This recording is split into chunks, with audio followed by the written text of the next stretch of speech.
What's going on? What's going on? What's going on? Good evening, everybody. It's your boy Doc Holiday. We back, and we are back with another HBCU live OverDrive live show. I still get that mixed up in right now. But again, if you haven't done it by now, make sure that you like, comment, share, and subscribe.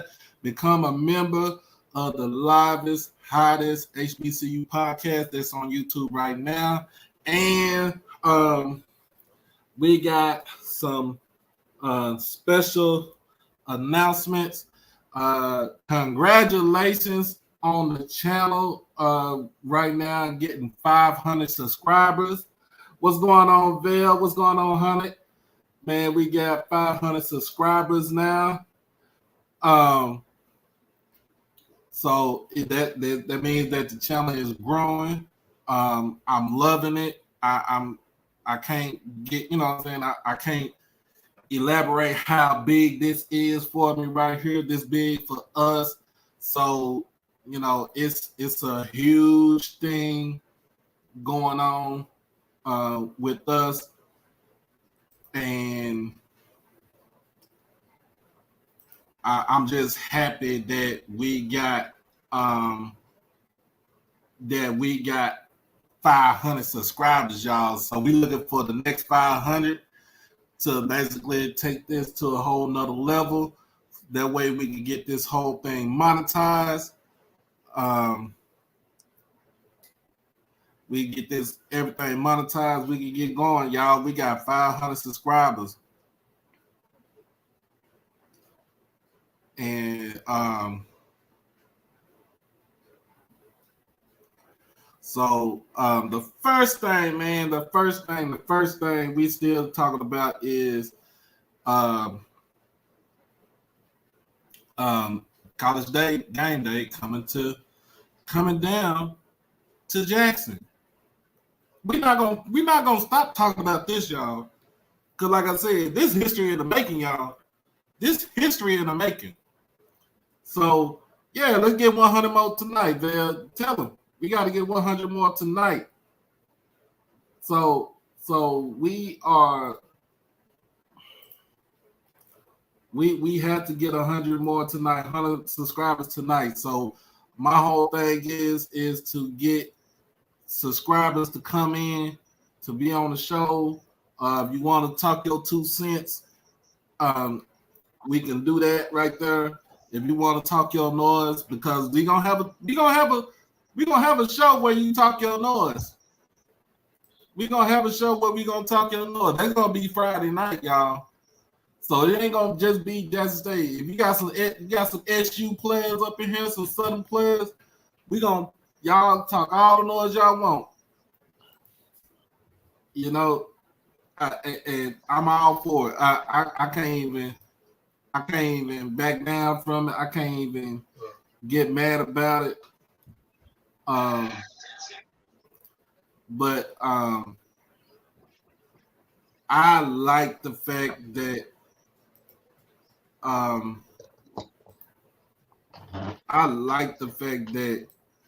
you know, this is a healthy rivalry, y'all. This is a healthy rivalry. What's going on, Brian? What's going on? How you doing, my main man, Doc? What are we talking about tonight, Doc? So tonight, first thing first, I'm gonna get on something that I heard earlier, and it was on Coach Simmons. His YouTube page, his YouTube channel, okay. And we gonna, you know what I'm saying, we gonna dive into that, and then as soon as I got HBCU band talk come in, we gonna talk about the bands, because if you really think about it, this classic is named right after the bands. You can't get no better than that. You can't get no better nickname for a classic like that. Got the boom for the Sonic Boom. You got the box for the jukebox, for the human jukebox. You can't get no better than that, y'all. You can't get no better than that. Because it is HBCU tonight. So I don't have my little theme song, you know. I don't have my little Entertainment Tonight theme song. I'm working on that right now. I'm working on that. So I'm working on that. But it's the BoomBox edition. I wish I had, you know, look, I'm gonna be honest with everybody. Look, I got to work on Monday when I came in, right? I got to work on Monday. My shop, where my store, where my shop is inside of Macy's Galleria. It looked like Beirut. Wow. Like somebody pillaged, you know, like somebody pillaged in inside of my my shop. So I spent majority of my time fixing up my shop.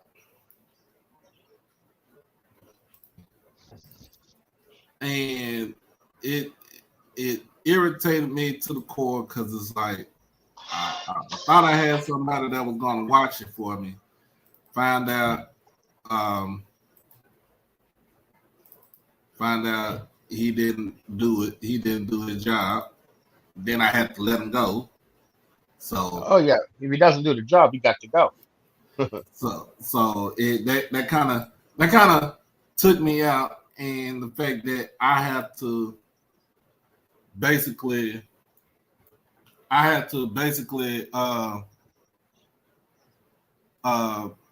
basically had to man, I don't know what I had to do. All I know is I had to clean up my store.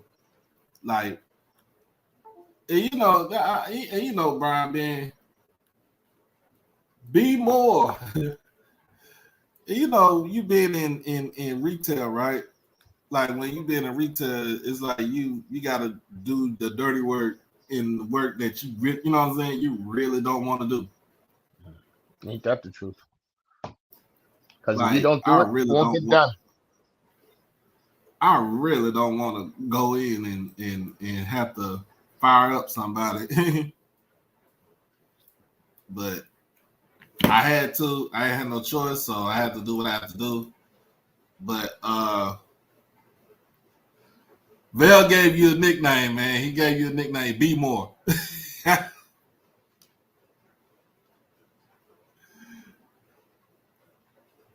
Hey, bro.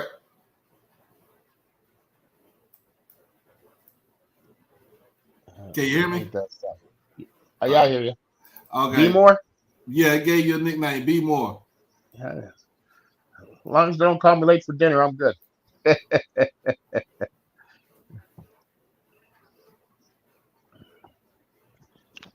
So yeah, I know when I had, you're talking about retail, when I had a couple of stores, and I'll never forget, I hired a friend's son. He asked me, Brian, can you give my son a job? And I said, I really didn't want to hire, sometimes it's not a good idea to hire friends, friends of kids. And, he was like 17 years old, and it was just a bodega, as you guys call it down near here. It's a convenience store. And so I really had him to work this Friday. And I said, man, don't forget you're working Friday. He said, well, Brian, I can't. I said, why? He said, it's my 11th month anniversary. I said, boy, get out of here. 11-month anniversary. And the funny thing is, like about 2 or 3 months later, I seen his girlfriend. I said, how's so-and-so doing? Oh, we're not going out no more. So I know exactly. Oh. You know what I mean? It's hard to find good help. It is. So, I mean, unfortunately, I had to let the guy go. I really did want to do it, but, you gotta. See, the thing is, Doc, a lot of people want to get paid, but they don't want to work.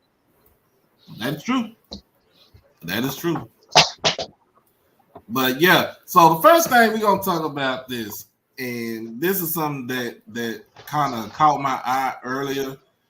Before when I got home, before I got online, y'all, make sure y'all get the likes, hit the like button. Make sure that you subscribe if you're a new subscriber. All right. And we got my boy HBCU Man Talk. Good evening, my brother. Can you hear me? All right. here. I just want to make sure your audio is good. But this is something that kind of got me. So I'm gonna play. This is what I'm gonna play right here. And then we're gonna get in those bands.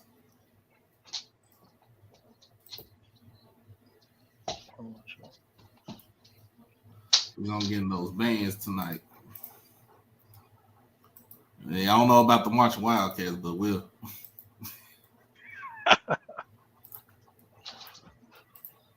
So how you doing, Band Talk? How you doing, brother? Chilling. How y'all doing? I'm doing well. I just want to make sure that you're doing okay. You know, after the loss that you took there a couple of weeks ago, I just want to make sure you're still doing okay. Well, I forgot about that. We won this right week. now. This whole thing, college game day, is getting out of damn hand. I mean, I try to stay off the internet. I ain't gonna lie to you. I'm gonna troll like a mug. But you know what? I've been trying to be nice, trying to be the whole. I've been letting my Martin side shine. You know, not trying to go in at these idiots. But now I'm sick and tired. I look on Twitter, look on Facebook, look on YouTube. Basically, if there's an internet, if there's a website, looking on it. And people, you've got to understand this real quick. We don't give a fuck.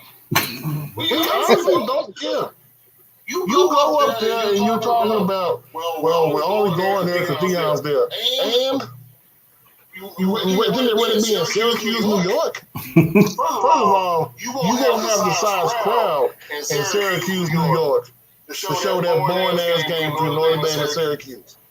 A lot of people from FSU crying, moaning, complaining. Well, I ain't gonna watch guys' game day because you know, Deion Sanders hasn't given us respect. Florida State. Where's your damn record this year? Seriously. What's your record? You don't know? Well, let me see if I can explain this to you. On your record, Florida State Seminoles. Didn't you lose? Got it. God damn it. Coach Simmons beat it.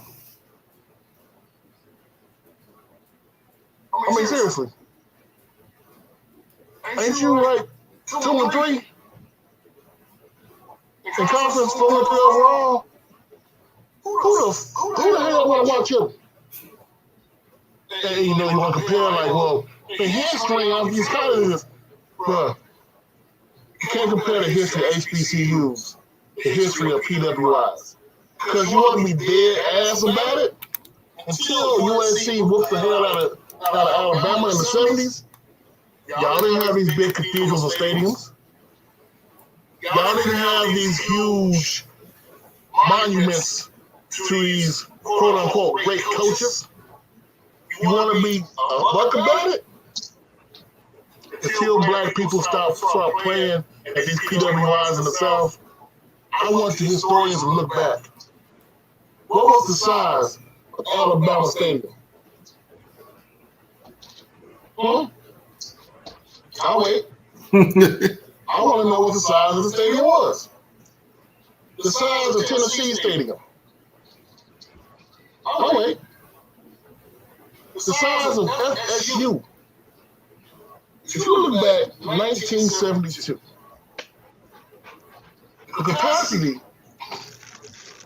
of behind Denny's Stadium, whatever, September 3rd, 1972, 56,179. That was the max. So before you tell me, well, the HBCUs didn't do nothing, they gave you the money to build those big-ass stadiums. It's an unknown and uncommitted transfer of fucking wealth. Mm-hmm.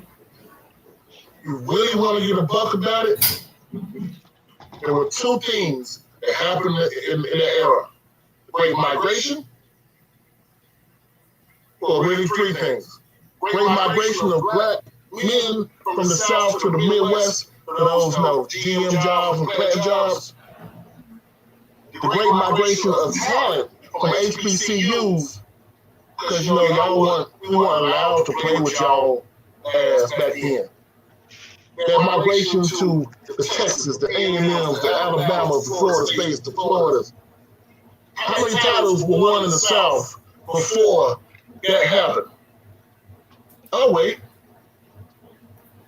Oh, you don't remember? Well, I'll put a link right here to the video I did explaining to your ass how Penn and how the Ivy League was whooping everybody's ass until they decided to let black folks play. Still ain't listening? Okay. Same time you talking about, I see my on Twitter right now. The HBCUs are all about ghettos. We hope that Mr. Corso don't get shot. You made that shit a damn ghetto. Oh, you not listening now? I put a link here for you too. Redlined every damn HBCU in the country. So there was no, I graduated from this neighborhood, I'm going to stay and help build this neighborhood. You can stay, but you couldn't own shit. So folks graduated and they moved the hell out. You didn't think I would bring that up? This is what I'm tired of hearing. You're not going to keep downplaying HBCUs and saying that HBCUs aren't this, we falling apart, and we hope because GameDay doesn't get shot up, don't drink the water, don't have the damn kind of GameDay set on the potholes of Jackson, Mississippi. But we talk about each other.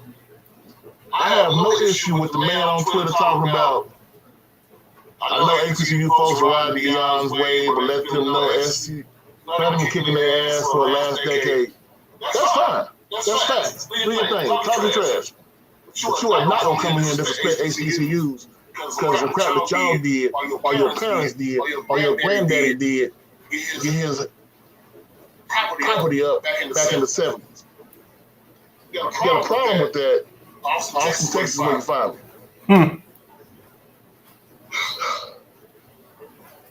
This may be loaded, it may not be loaded. I don't care. You're going to respect HBCUs. You're going to respect what we can do and what we're going to do. And we're going to show you just exactly who the hell we are. Got a problem with that? Man, did he not tell the truth, y'all? Yeah, but just like Roland Martin's writing that book, and it's so prevalent right now. It's white fear, and and it's back in the day. I think Alabama went to play. Was it USC with Cunningham, the running back?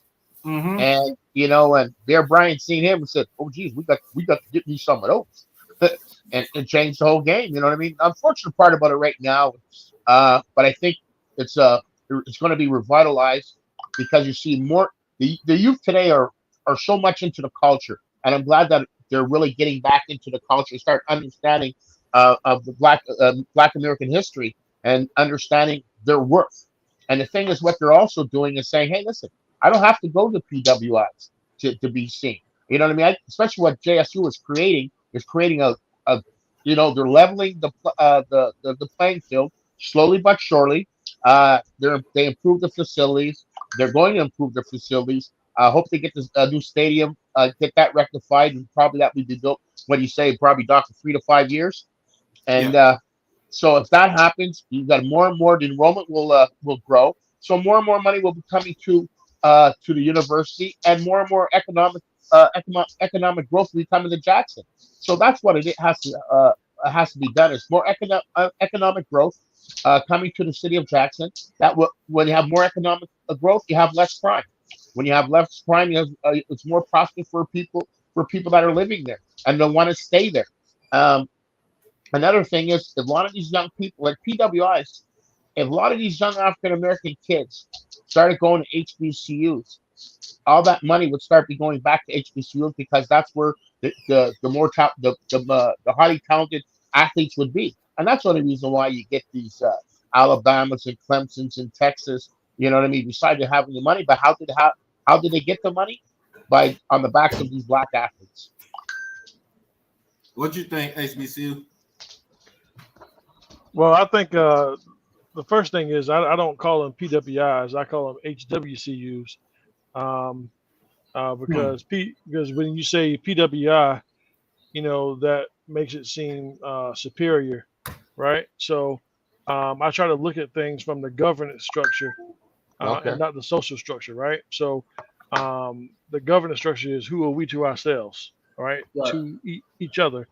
So yeah, I mean, we need the stage for sure. And if it wasn't for us, not just playing in Alabama and the SEC and ACC, hell, we built the country. You know what I mean? So that's just been our existence, and when we understand who we are, that's when it's going to be real trouble. Because right now we still don't know who we are, right? So we're still in a losing position. But as soon as we know that we can win where we are with our own schools, we're good. We can. It's about knowing your worth. Absolutely. Well, I mean, I feel like this. This, and this is my whole take on it. College Game Day chose Jackson for a reason, right? Okay. They chose it for a reason. They're winning. They chose it because of the simple fact that just look, ride that, Jackson State is riding the wave right now. And yes, because it's prime. But, and I can say from this, I can say from my own two eyes, yes, we've been had big crowds at our games. Even when I was in school at the time, in the late 90s, early 2000s. And even if we was losing, we still had some sort of big crowd. So this is not, I would say this is not new to us as far as having big crowds and stuff like that. But this is something new for popularity with Jackson State. I mean, just with coming to Jackson.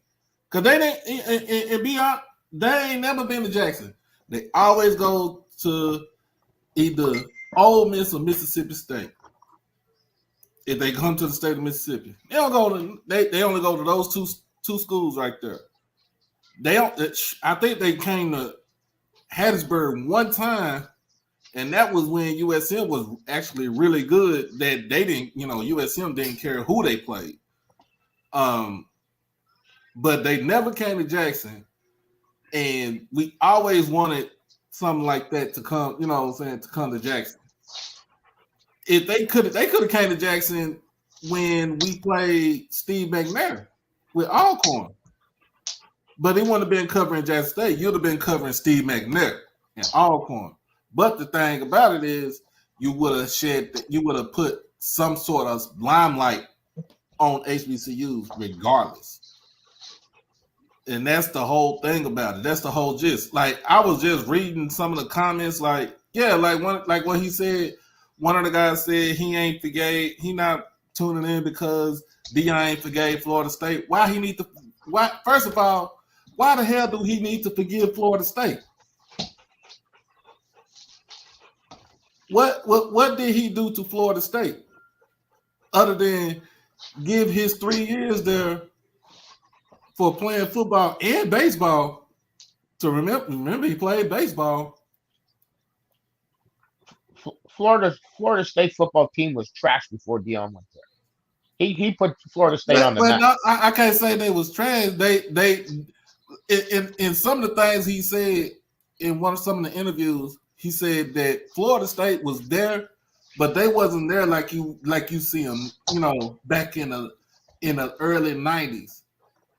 Like Because when you seen after Deion left, you didn't see like you seen a Warren Sapp, not Warren Sapp, but a Derek Brooks, a Warwick Dunn, a Charlie Ward. that was after Deion, though. Charlie Ward. Yeah, Charlie that's Ward, after Deion, but that's what I'm saying. Like what he was saying is when we got there, we made it be cool. And then after we left, the dudes that came in afterwards they basically took, they took it to a whole nother level. So what do he owe Florida State? Nothing. First of all, he didn't even graduate from Florida State. He played 3 years at Florida State, left. He didn't finish his degree there. Where did he finish his degree at? He finished it at Talladega College. Yeah. Small private school in Alabama. That's where his degree say. And a lot of times too, when Deion first he applied, he interviewed for Florida State. They didn't give him the job. He said he knocked it out of the park, but we know why they didn't let him have the job, because they were not going to give him the same kind of power that he has at Jackson State, the same kind of not leniency but levity to make the program the way they want, because the way Deion is, he's a big personality. He's done a lot. How many kids that he recruited to Florida State? Get Deion on the phone, and he recruited Travis to go to Florida State. Yep. You know what I mean? So the thing is, and after when Travis decided, so you know what, I'm going to go where the guy that got me originally was going to go. I'm going to go with him because I'm basically want to do what Deion did and try to, you know what I mean, to be a better player than Deion. And you're going to learn from the GOAT, and you want to be great. You're learning from the best defensive player, the DB, definitely in the game of football. So what do? They burn his jersey. You know what I mean? They trash talk him. Call him every name but Deion. So the thing is, he doesn't owe FSU nothing. I read one guy on Twitter. He says, I think you were reading the same thing. I'm not going to watch this. I said, we don't care. Hashtag we don't care. So I have a quick question. So what if we looked at it from another, perspective, right? So, so last week, we all know, I guess before I get to that, that College Game Day came to Florida A&M, right, in 2008, right? 2008, yep. Okay, so it's not necessarily a new thing. It just hasn't been consistent, right? Right. So we know that the overall HBCU culture is riding the Deion or the prime wave. Okay, so what if we don't even need ESPN, right? If anybody has watched any of the HBCU Go games, they've been fantastic in my opinion. I mean, I'm not really a football guy, right? But from a someone who used to go to the games just for the band, who now is excited about the football, the actual commentary was right on. You know what I'm saying? So why do we have to be excited about College Game Day coming when the stadium was sold out last week? Right. When the stadium was still going to be sold out this week, whether College Game Day came there or not. Yep. Right. So I really don't care about the white ice, right, being colder or not, because I have my own ice. Right. And the thing is, we just need to be in a position where we understand that we actually own the ice maker. Right. So I don't even care about yours. I like that. So yeah. But and the thing is also that you're 100%, because I was watching BC against Valley last week at HBCU Go. Much better production. The analysts were phenomenal. They knew the names of the players. It's a great production all around. Watching it on ESPN 5000 is just brutal. It's it's it froze a couple of times. Just showed the scoreboard. It's they're trying to. I think we were talking last night. Me and Doc were talking last night and saying that they're using the feed from JSU. Yep. Well, if you're ESPN and you're supposed to be the leader in sports, Disney affiliate has all kinds of money.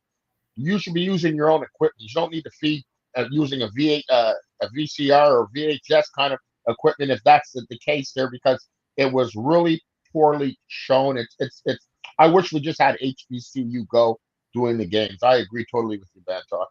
I mean, if you really think about it, look at Valley. Valley don't use. They have their own production. They use YouTube. If you watch a Mississippi Valley game, they use YouTube. Production, everything is straight on YouTube. They have their own announcers, they own cameras, everything. And when you look at that, the announcers might be country as hell, but the production, the video feed is good, especially coming from out of Itabena. If you ever been to Itabena, ain't nothing up there at Itabena. Now, right before the show, I was rewatching the Bethune-Cookman Prairie View game from last year, and it wasn't on anything other than the Cat Eye Network, which is a Bethune-Cookman University's production, right? Right. And it was spot on. I mean, it was just like actually better than watching it on ESPN because number one, it's our stuff. So I think that once we get to a point where we're looking through our own glasses, all right, and understanding that it's already rosy, right? The grass is already green, except in the Itabena. I don't know what color that was, but we have whatever we need. You know what I'm saying? So, and I kind of stopped. I think I stopped at the second quarter. So Bethune-Cookman was still behind when I watched. But shout out to us knowing our worth and doing our own. I don't really care about ESPN. I mean, I paid the $9, $11, whatever it is per month, just because there were a few Bethune-Cookman games on there. Mm-hmm. But I would much rather give my money to HBCU Go. Unfortunately, it's free, right? So what I do is HBCU League Pass too. Exactly. But I started every commercial that comes on. I've been watching the Weather Channel just so the views are going up because of Byron Allen. You know what I mean? So I feel shout out to us. The thing with HBCU Go, I think the deal, what is it, $100 million for 10 years? For HBCU. I don't think that was well, to my knowledge, it wasn't. It's not public yet, but I think that it was like 110 or 120, something like that for 10 years. But I'm not sure if it's public yet. See, that's one of the things. Also, they were just they were talking about, and I heard. I think it was off script, and and even Roland Martin, they were talking about, even though HBCU Go was a fantastic production, they I think the SWAC rushed into it, but they didn't negotiate at a strong point.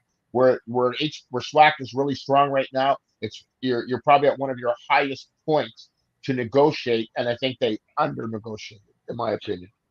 Well, I think that when you look at that deal, the HBCU Go deal were the secondary rights, right? Yeah. So the primary rights are still in control by ESPN.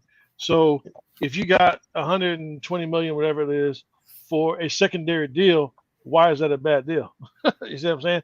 Because you still got to get your money from ESPN, which I think their contract is up next year.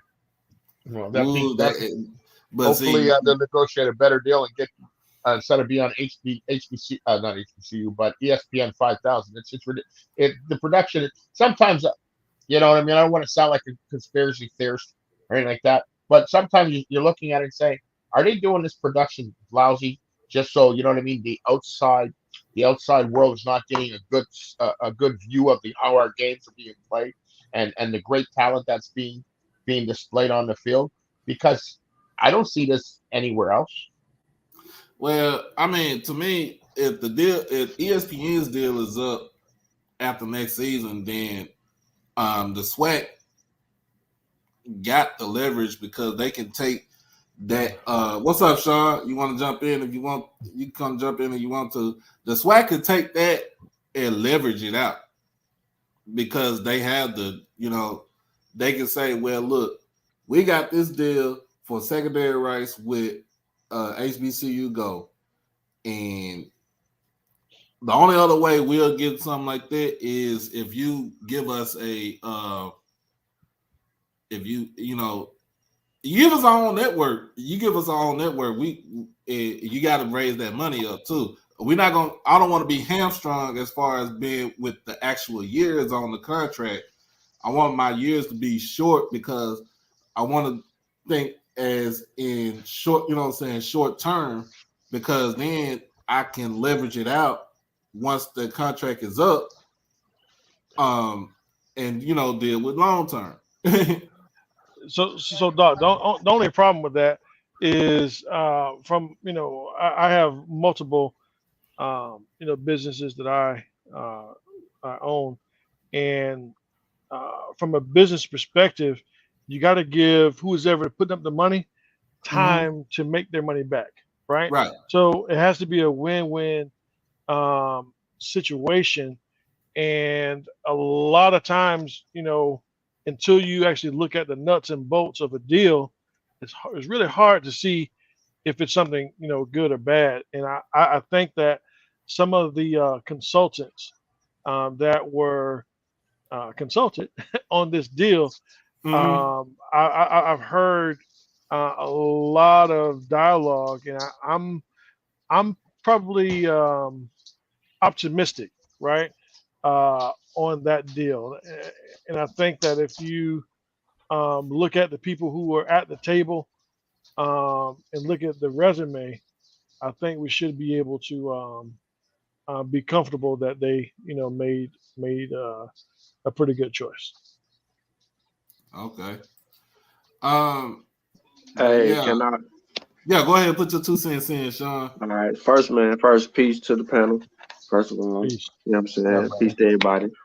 Second, just, listening in to what everybody was saying, and I just wanted to shed some light on the situation. 10-year deal, $1 million a year is a bad deal. I don't care how you try to scave it or who was at the table. Yeah. Because he has all the rights.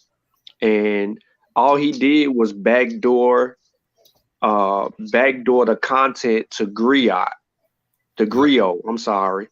So the Griot, who owns the Griot? Byron For people that right.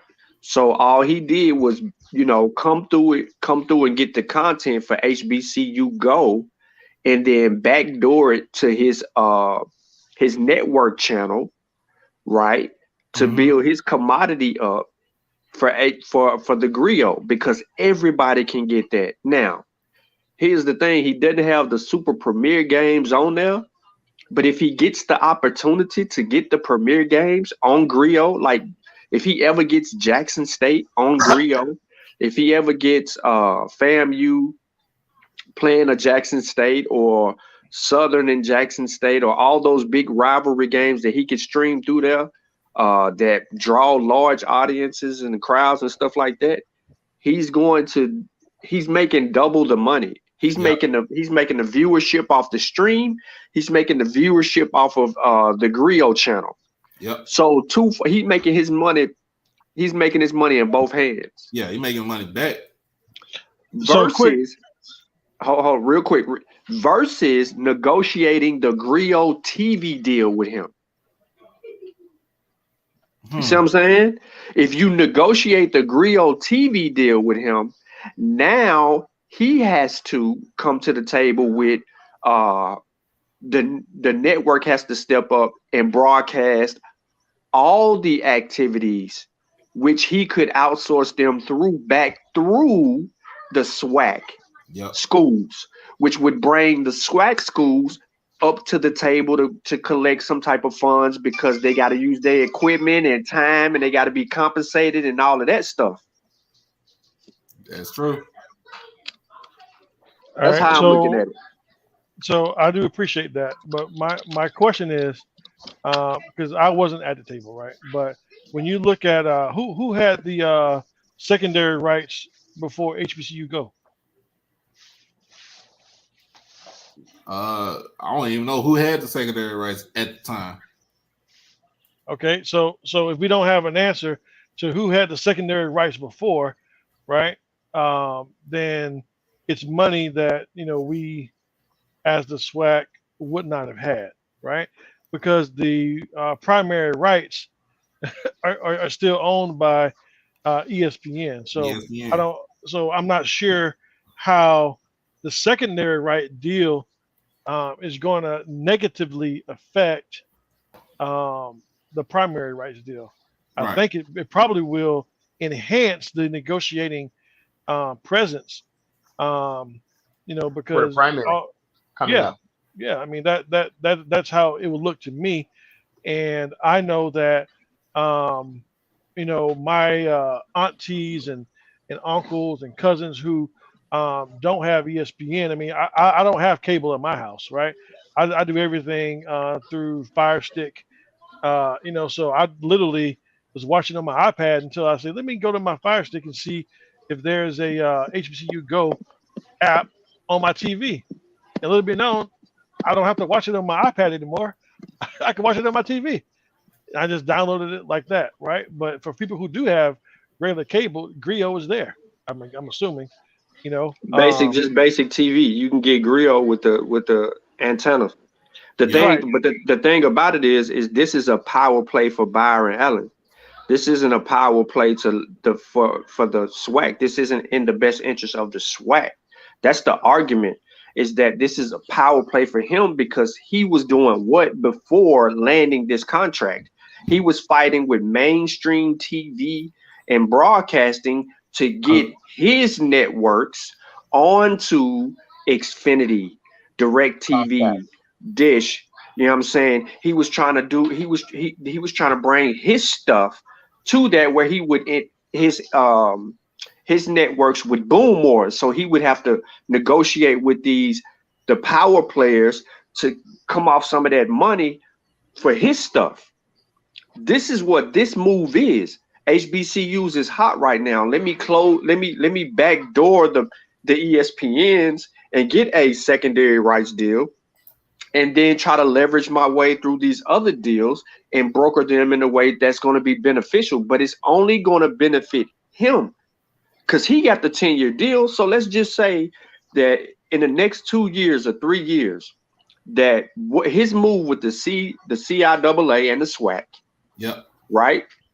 With the CIAA and the SWAC, leverages him that big deal that he was trying to get into with so-called mainstream media and news or whatever the case may be. He Comcast. profits. Right, with Comcast, Dish, and Direct. He profits. What happens with the SWAC? Do they get any type of incentive that comes behind that? No, they got a 10-year deal. Yeah, But he profits and his networks profit.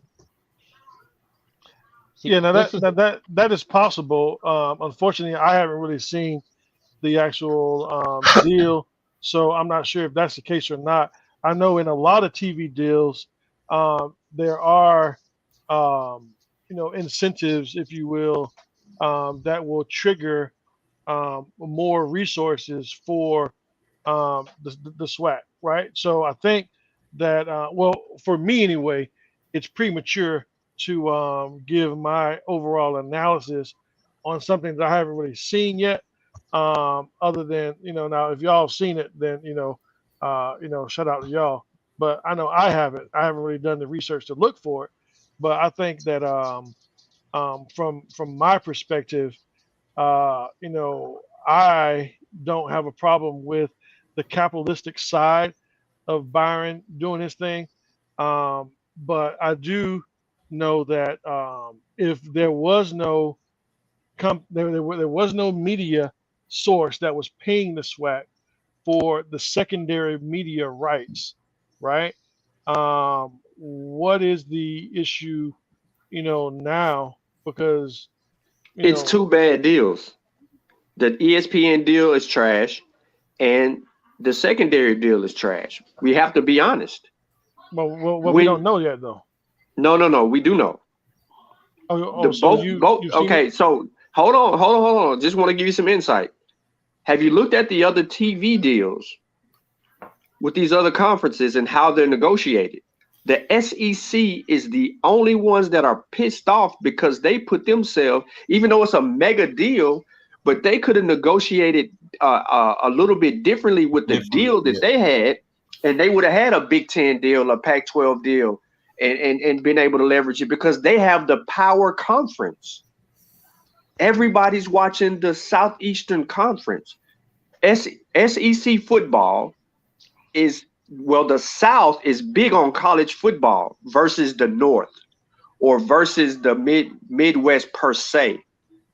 They'll go to the games, but viewership is deep and rooted in the South. Like everybody's fanatics about football. You know what I'm saying? So when you look at the way that everybody else is negotiating their deals, we're in them too long, and it's too much leverage that we gave away. Like now, mind you, the ESPN deal was done and brokered in a sense or a fashion, post to all the attention. But really, people wasn't viewing HBCUs like that. Nah. HBCU viewership on ESPN apps are increased, generating ESPN more revenue. The same thing with this secondary deal. It's generating more viewership because of where it's at. Because it's showing specific games that ESPN is not showing on those apps, giving people the benefit of that. Yeah. So I'm saying, based on the climate that you're in, you're the hottest commodity in college football, regardless of how people see you. This conference is the hottest conference in college football as far as media attention on it right now. Because everybody's eyes is on what the hell is going on in the SWAC and who's stirring that pot, using social media and all the other outlets to keep the SWAC name out there and particular schools' names out there. It's not just JSU, it's FAMU with their efforts. And you got some people trying to catch up, but they got to get on board with what's going on with that movement to keep it more relevant. However, just looking at the deal, bro, 10 years was too long for the secondary deal. The deal with ESPN, too long for the ESPN deal, because you're the hottest thing popping and you can't even leverage your hotness right now. Yeah, well, I think we all sorry, Doc. We all I think watch the same shows and getting a lot of the same information. But I'm just not sure that I know for me, I haven't seen the paperwork, and if I'll give you my email address, Sean. So if you can send me what you got, because I've had people out there that were looking for it, and I couldn't find it, So we're gonna get to this. So Wayne Morgan put it in the chat, and we're gonna talk about that for a second, and then we're gonna move on to the main thing. If JSU and if Jackson State and Southern fans do not show up and show out for college game day, you ain't got to worry about no TV deals. So I feel like what he's saying is that, and it is true, we have to show up and show out. So does that mean that you got to get up at 7:30 in the morning just to make that thing, to either if it's going to be on campus or they going to go live at the vet? you guys to be up and ready because we on the stage now. We on the, you know, we, and I mean saying Jackson State and Southern are on the stage now, on the big stage now. We have to be able to make sure that we are represented well. Even though, yes, this is a hate, this is this is a hated rivalry. We Jackson State and Southern don't like each other. We only 2 hours away from each other, but we don't like each other. So we got to be up and at it for this game. I mean, for this show. And you have to be loud. You got to be proud. You got to make sure you got your signs out there. Represent whatever school you go to. And even if you don't go to Jackson State or you don't go to Southern, if you go to Valley, if you go to Alcorn, if you go to, if you go to Tougaloo, you go to Hines Community College, Holmes, any type of school within the area of Jackson, you need to show up and show out and go and show your HBCU pride on national TV. That's the only way, and I feel like that's part of the way we gonna get some. We gonna get some respect and be like, okay, and show them a product on the field. Like, damn, these guys are good. We might have to make our way back here next year. And it's the crazy thing, because like I said, I didn't know that College Game Day was going to come to Jackson until I left out Sunday morning. And when I left out Sunday morning, I was like, oh snap. Okay. We gonna be on College Day. They gonna be at Jackson. I'm like, you could have went to Penn State. Penn State undefeated. You could have went to Penn, ESPN literally could have went to Penn State. But guess what? Guess what? Jackson State HBCUs are riding away. If it wasn't, I'm gonna tell you like this: in a week and a half span, 60 Minutes, Good Morning America, next week, this Saturday, College Game Day. And that's why it can't be no other way. It can't be no other way around it. That's the best week that anybody done had. And that's the reason why they didn't go to Penn State, because just like you said, with all the things that are happening in the last week and a half, and Dion Jr., Coach Prime told Dion Jr., they're dropping videos every day showing the effect of College Game Day. They dropped even one today. They have Desmond Howard's already on campus. So there's a lot of things. Dion's a true blue to his game. You know what I mean? And he's one of the greatest promoters. I think of Muhammad Ali. I think of Jerry Jones, and I think of Deion Sanders, guy that can promote a game, guy that can promote his brand, and is very successful in doing it. And the thing that he's doing is showing. Say, listen, like you said, Mississippi, JSU, anybody in Mississippi, the surrounding, Jacktown, got to show out. You got to show out, because this is big time. You know what I mean? So let the rest of the nation see, what's going on down in Jacktown. And everybody should be able to come. Like I said, if you're Alcorn ain't nothing but an hour away. Valley is an hour and a half away. You got Hines Community College. That's an HBCU on the community college level. Like, you have all the high schools within the area: a Callaway, a Murrah, a Bailey, a Provine, a Wingfield, a Forest Hill, a Jim Hill. You got all those schools right there. You got some kids over there, Madison, at Madison Central. You got Clinton, you got Brandon, you got Pearl, you got all these places all around, and ESPN is gonna be in Jackson. Guaranteed. Those emails and those phone lines are burning because of the calls they're putting out and the things they're doing their part to make sure that this is a successful thing. You know what I mean? And I don't see no other way that it won't be. And I'm gonna say this, and we're gonna move on to the next. With this showing, with all the stuff that's going on, there's more pressure for Governor Tate Reeves. There's more pressure for him.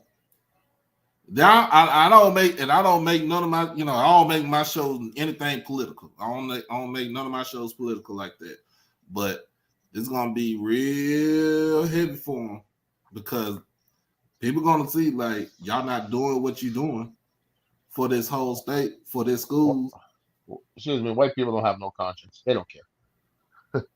So hey, everybody know. I mean, yeah, we all know the power structure and stuff like that, but I already know that we ain't gonna get started. That's why I said we're gonna move on to the next thing. So, man, like I said, we here. It's BoomBox week. It's BoomBox Classic, y'all. So whoever came up, I just want to thank the person whoever came up with the name for this game right here, BoomBox Classic. Really ain't a classic because we don't do it as a classic. It's just a regular football game. But the way this game is shaped up, it shapes up as a classic. But we play at home and away.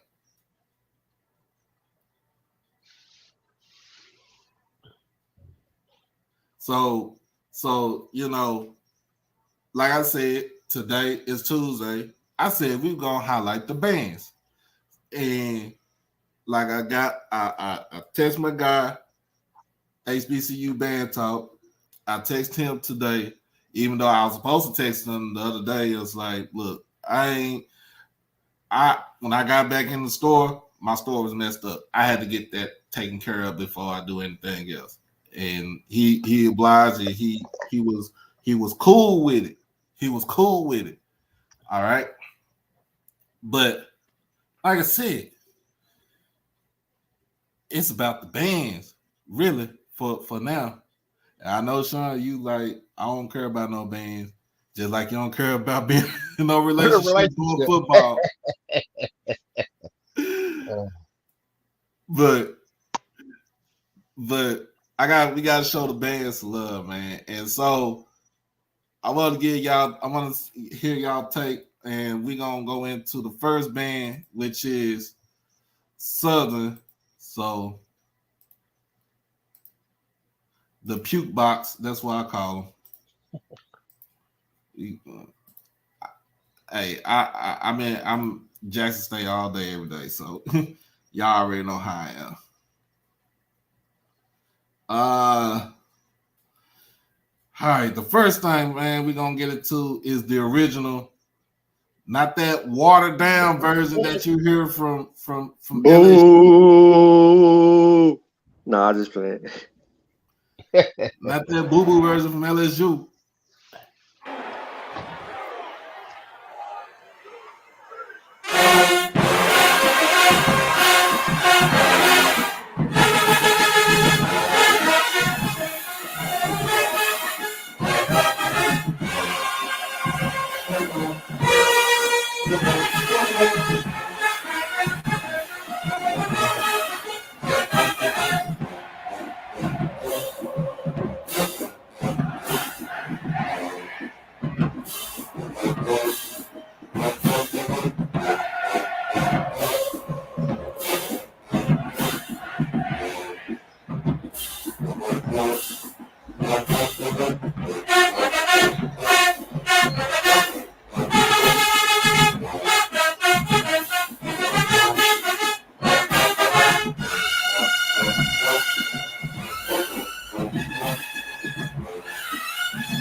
hold on now.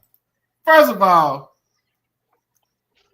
all, you playing a song like that, and you got 103,000 in the stadium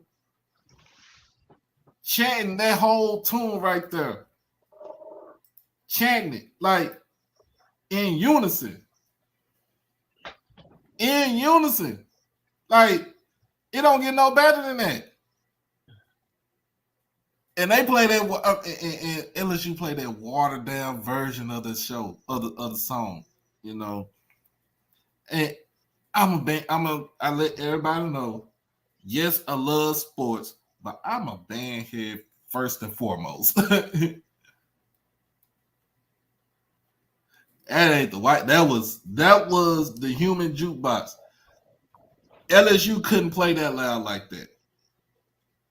What do you think, HBCU?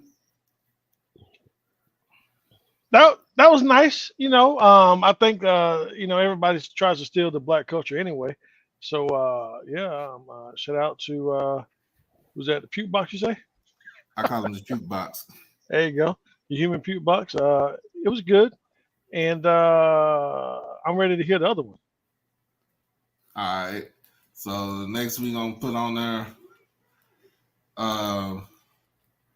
This is one of the songs I kind of like. If I could find it. Now, are we just interested in listening to those two?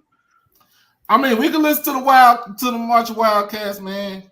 Because if you look up, just type in Neck Bethune-Cookman, the one from let's see, I guess it says shows 2012, band2.com.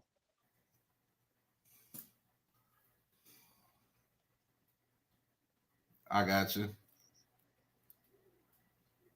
Yep, that one up top. Yep.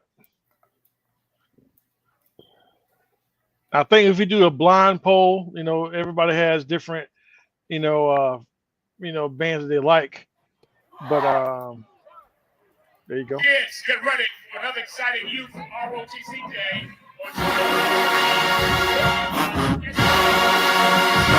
And this is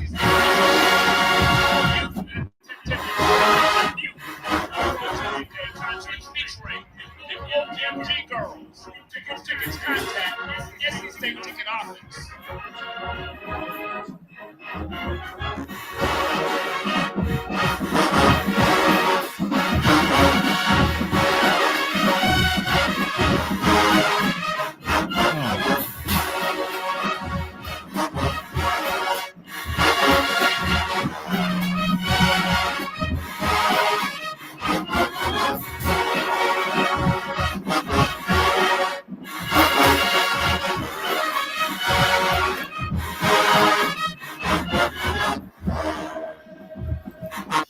That's more melodic right there.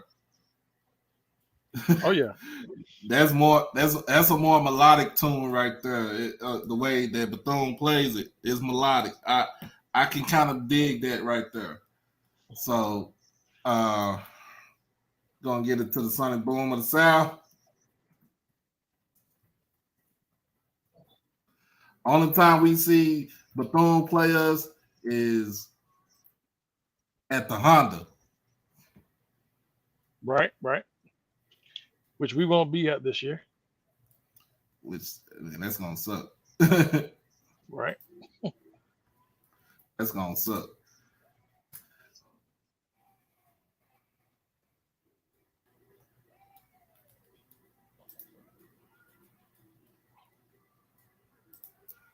And shout out to all the people who do the production out here.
I'm gonna say it like this.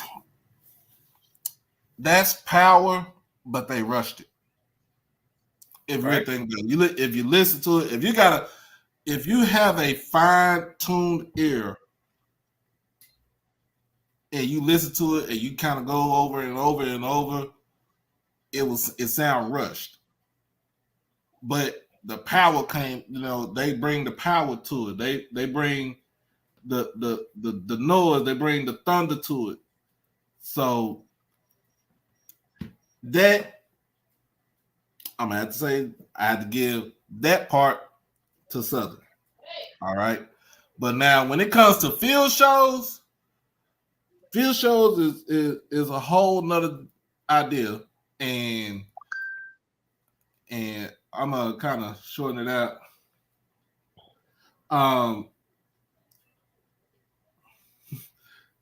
Hey man, Val, look, you is not trying to get me shot up in here today.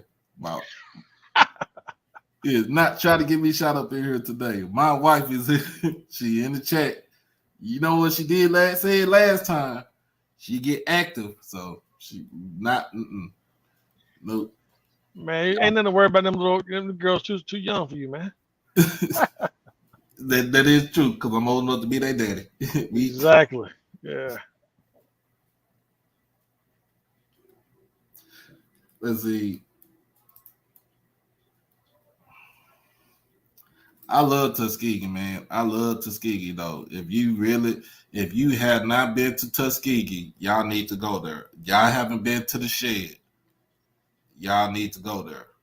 That little old school know how to, especially for their homecoming. They know how to pack, bring a party to the homecoming, to the game. But yeah, man. Let's see. I think I got. So, Doc, real quick question while you get that set up. So, I've been around the SWAC most of my life, right? And we've only paid a couple of, the MEAC, and so the SWAC was only a few games a year, if that, to be played. So, is the goal for the SWAT bands is to be loud? Is that the main thing? Is that why it's called cranking or what not? Well, we crank on somebody. Yeah, that is in a sense. It's only a few, like on the real. It's only a few bands in the SWAC that actually have that type of power. That have that type of power though, for real. Like Jackson is one, Southern is another. All Corners kind of coming up there with the Sounds of Dynamite is kind of coming up there. You can kind of say Grambling has some power, but they kind of play with some control. You also got Texas Southern plays with a lot of power. Now, wouldn't control be a good thing though?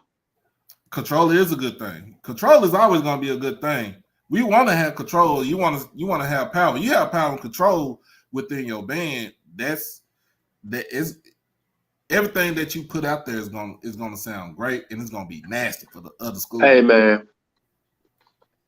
I got a question. What's up, man? Why does this matter?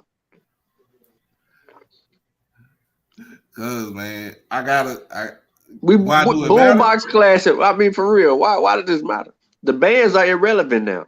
Football is the prime. No pun intended. Course. We ain't there to see the bands no more, man. We there to see the game. Isn't it still called the BoomBox Classic? I mean, the Sonic Boom and we can't change the name. You can't change the name, but I understand now. Don't get me wrong. I understand what. I ain't dissing the band. You know what I'm saying? I ain't dissing the band. I understand the importance of the band because when you're in a football game in a football atmosphere, and that band bring that what you say that control and that power. I mean, The but you team, really the think team feed off that. The team- That was what was missing in Jacksonville against Bethune-Cookman was the band. Because I feel like when I mean, you really think about it, once the band started playing, and once they started cranking, like, and the team here, the players here, it's like they get juiced up. It's kind of like if you really think about it, y'all watched the U, right?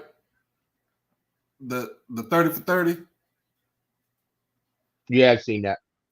So Antrell Rose was saying that Antrell Rose said that when he come out the tunnel with that smoke, like it gave him, you know what I'm saying? It gave them superpowers to go out there and kick everybody's ass. So the same thing you can say with HBCUs, you can say with us. Like once they hear the band play and they hear a song that they can actually get into and they can, you know what I'm saying, they can bow their head to, they can dance to it. It's like it gives them some sort of type of energy to go out there and just bust somebody's head open. Like, no, for me, I mean, and I can say this: I've been to both HBCU, and I'm gonna call what T said, HWCU, Right. Historically white colleges and universities. I like that. HWCU. I like that band talk. I like that. You ain't hating on the band, man. Nah, but when I was especially like I said, when I was at SFA, I didn't get that type of feeling though. I didn't. I never, you know what I'm saying? I didn't get that type of feeling. It is not, and I went there in the mid 2000s only because I was trying to get myself back up. But I went there and it was no, you know what I'm saying? Not saying as far as the songs go, but nobody, it wasn't for me. It wasn't for us. It wasn't for us. It was for this. It was for this. If y'all get what I'm saying, it was for this. I wasn't even interested in it because then I done got towards interest. I mean, I'm always gonna be interested in the game, but it made me interested in the game. It made it boring for me. Like that's something that I didn't get a chance to when I was at Jackson, we was at Jackson like watching the game and then hearing the band play and then especially like watching them march in was a thing to me because first of all, I like to see the drum majors. Like I like to see drum majors. I like to see what type of moves they was gonna do. Who was the lead? Like just what type of what they gonna come out in as far as the uniform goes, the combination of the uniform.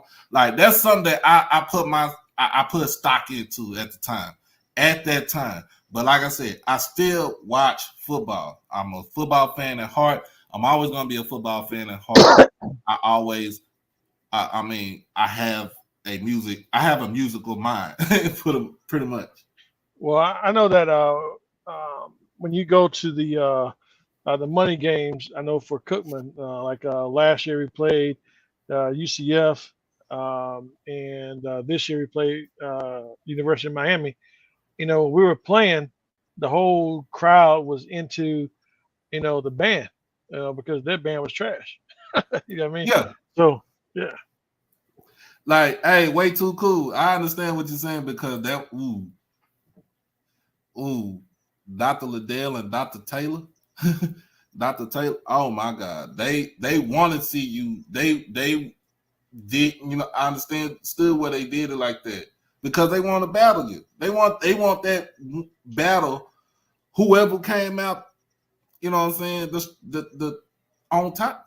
Basically, whoever came out with the strongest, who had the best the best playbook, really, like that was something like, you know what I'm saying. And with these two schools, who was the loudest? Just put it out there like that. Doc, And Killer Instinct. I'm just saying, because I gotta cover the culture too, because it's part, bands is part of the culture. it is. So, Doc, have you seen the game that's on Xbox called the HBCU Experience? BCFX. Yeah, I remember that. You know it's on. You know they released it on Xbox. Don't tell me that, because I go buy it. Look, Google it. It's literally, they have released the football game, and you're supposed to get the experience. It's got Doug Williams on the cover of the game. Now, why am I saying this? Because I want to tie all this stuff back. The contracts, the energy, the bands, the importance of the bands, the majorettes and cheer squads, the whole vibe. We talking about culture, right? Mm-hmm. And we always talk about tradition, right? Right. And people, and y'all want Dion to respect tradition and all of this stuff for those other people that don't really understand what he be saying, right? The magnitude of what's going on has heightened when they start making video games about the HBCU experience. Yeah. So with that being said, we are at a time where we potentially are entering in our time, entering that era that once was before all the hype, all the attention, all the social media and all of that, because they didn't have that then in the other golden ages. So we're back at that time where it's the future. I mean, it's a new age, golden age. Yeah. And through all this momentum, it may bring me back to the contracts. That's so horrible right now, because you're going into a golden era in bad deals, unable to capitalize off of it, so that when you move forward in the next 5 years, you would have been able to set the stage for something unprecedented in HBCU, SWAC, for instance, foresight or thought processing. Mm-hmm. But I'm gonna shut up. Let y'all go back to y'all band loving situations. Come on, man. Control and power. Hey, Oh, man. the tuba is blowing, boy. Listen to the trumpet. Man, that girl over there on that clarinet blowing that thing, man. Hey, come on now, man. I played trumpet. That's why I played trumpet. Oh, see, that's why you bias. That's why you bias, bro. Look at your bias. You band bias, bro. How am I biased, bro? You band bias, bro. How am I band biased? How am I? Because you played the trumpet. And the Prince horn. I played 2 instruments. I played 2 instruments. Now I played 2 instruments. No, for real. I did play 2 instruments. I played 2 instruments. I played the trumpet. I've been playing the trumpet since I was 6 years old, bro. Okay, I can respect that. If you take the band out of the HBCU football experience, it'll be dead as hell. It'll be boring as hell. It will be dead. It will be, Sean, it would be like when Campbell did not bring their band, it would be just like that. Yeah, but it's part of the culture, having the band. That's part of the thing. But I agree with Sean. Right now, it's all about the game, the football game, and the band is, it's secondary where it should be. There's the auxiliary part of it. But that's the great part about it, is having the band, having the 0 quarter, having halftime show, having the 5th quarter, playing at the right time during the game. That's for now. That's part of it. Maybe years ago, where the teams are so bad, nobody was going to see see the game, and let's go listen to the band and show the great showmanship that they put What? on. Hey, I'm a point. I play two Case in instruments point. too. I Case used in to play point. the sax and Case the in point. You clarinet. said just you said that Prairie View was so terrible for 9-10 years because they didn't win a game. Everybody only went to go see the game for the band. After the band played halftime, them Negroes up out of there. Out of there. Out of the, I promise you, from 1989, from October 1989 all the way to September of 1998, Prairie View didn't win not one game, but everybody showed up to go see the band. There you go. Everybody showed up to go see the band. And don't get me wrong, I love the Marching Storm. I love the Marching Storm to I ain't gonna say to my heart, but I love them because that was the, other than Grambling, that was the first band I saw when I was younger. That was the band I saw when I was younger. Prairie View, the Marching Storm, and they was a totally different band. That was totally different than what you would see from an actual swag, like a swag band, like a Jackson State or a Southern or a Grambling or even an Alabama State or even a Texas Southern. They was totally different. They implemented a drum. The only school at the time band to implement a drum feature in their halftime shows, and they be lit as hell. I be out there, be like, damn, that shit look good. Like they be putting themselves on each other's shoulders and stuff. Like it look good. Like they was the only one to have an actual drumline feature during the halftime show. So what y'all need to do is to pack your bags, get a flight, or hop on the bus, and on the, I think it's the 19th of November. You talking about the Florida Classic? Come down to Orlando, right? That's where I am, right? I'll give y'all a chicken wing or whatever you want, and come down to the Florida Classic and see two premier schools with two awesome bands. You have the pride of Bethune-Cookman University, along with the FAMU Rats. I mean the Rattlers. I like how you slipped that in there. I like that one. Good. All right. Too cool. We will Freudian slip. The Boom will blow both of them bands out of the water right now.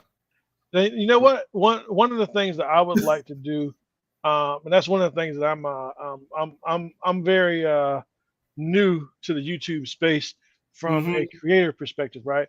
So I'm trying to get that together on my end for my channel. But I would like to, if you have everybody listen to, a song from Cookman, right?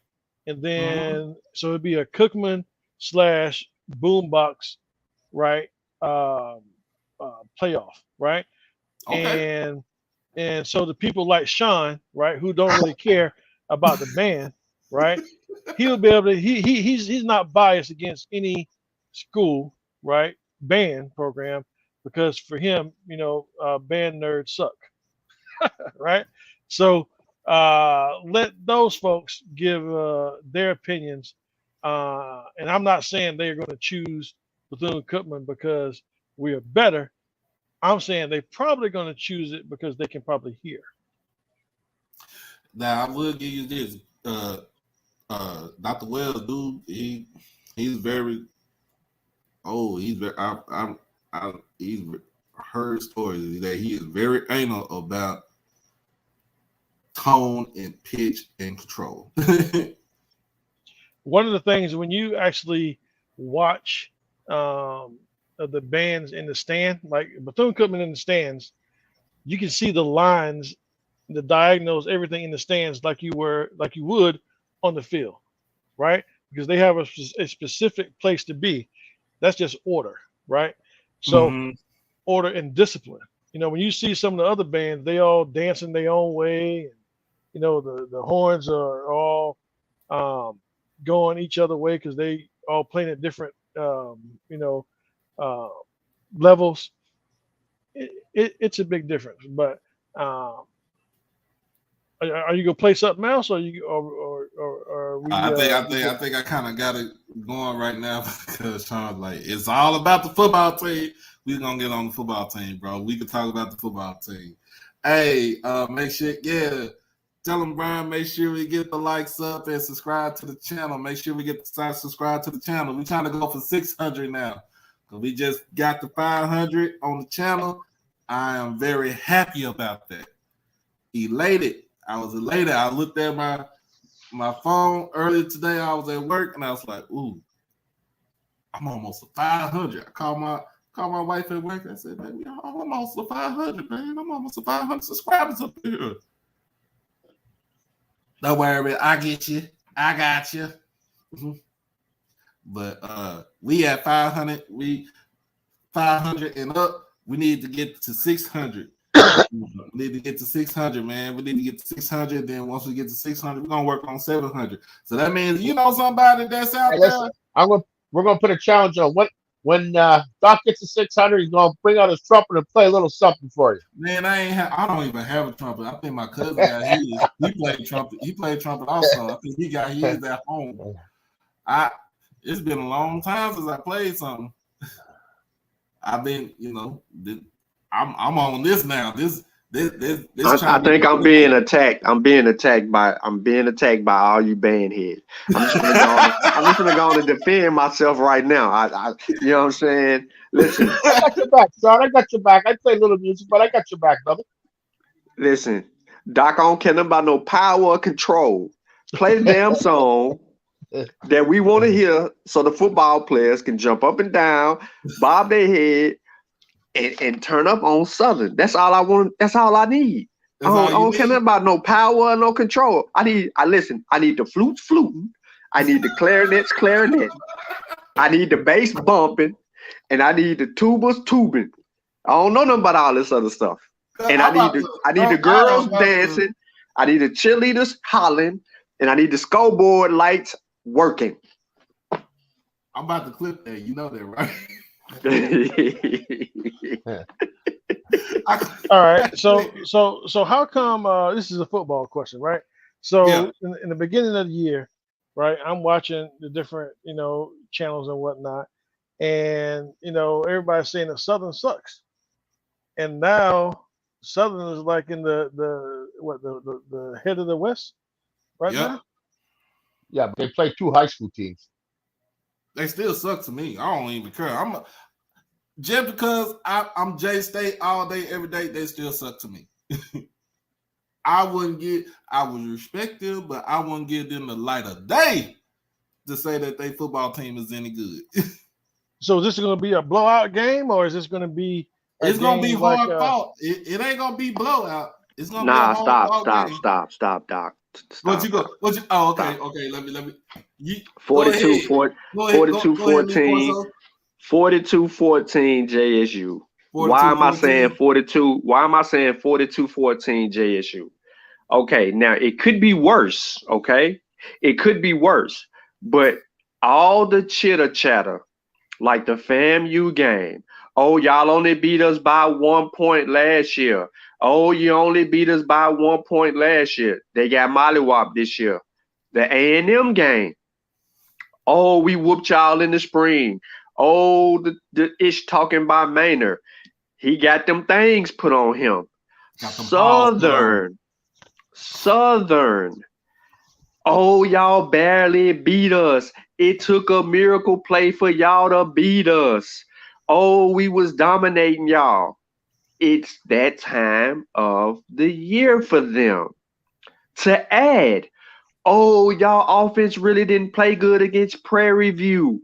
Oh, y'all couldn't even move the ball. Shadu only threw 70 yards. And this is pretty much the same defense that Prairie View had last year, minus transfers to come in and change out some positions. But it's still going to be like a Prairie View type of a thing.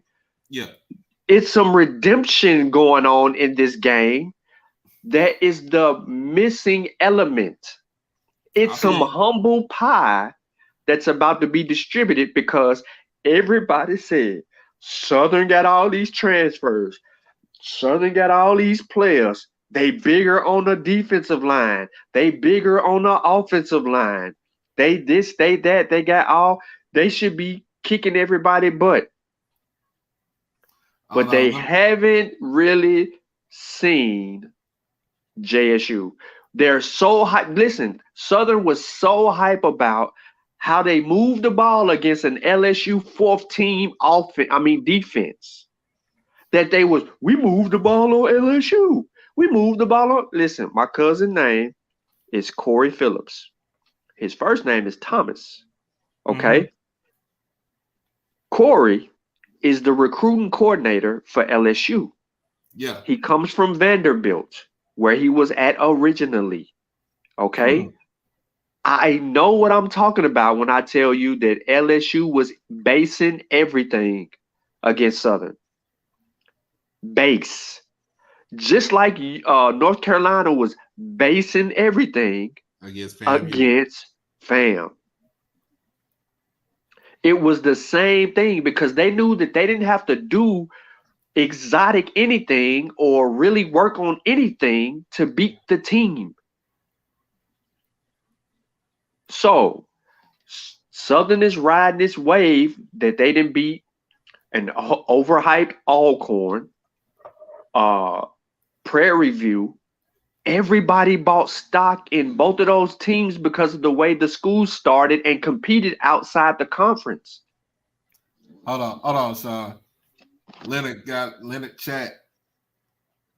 We ain't forgot about the Celebration Bowl laws.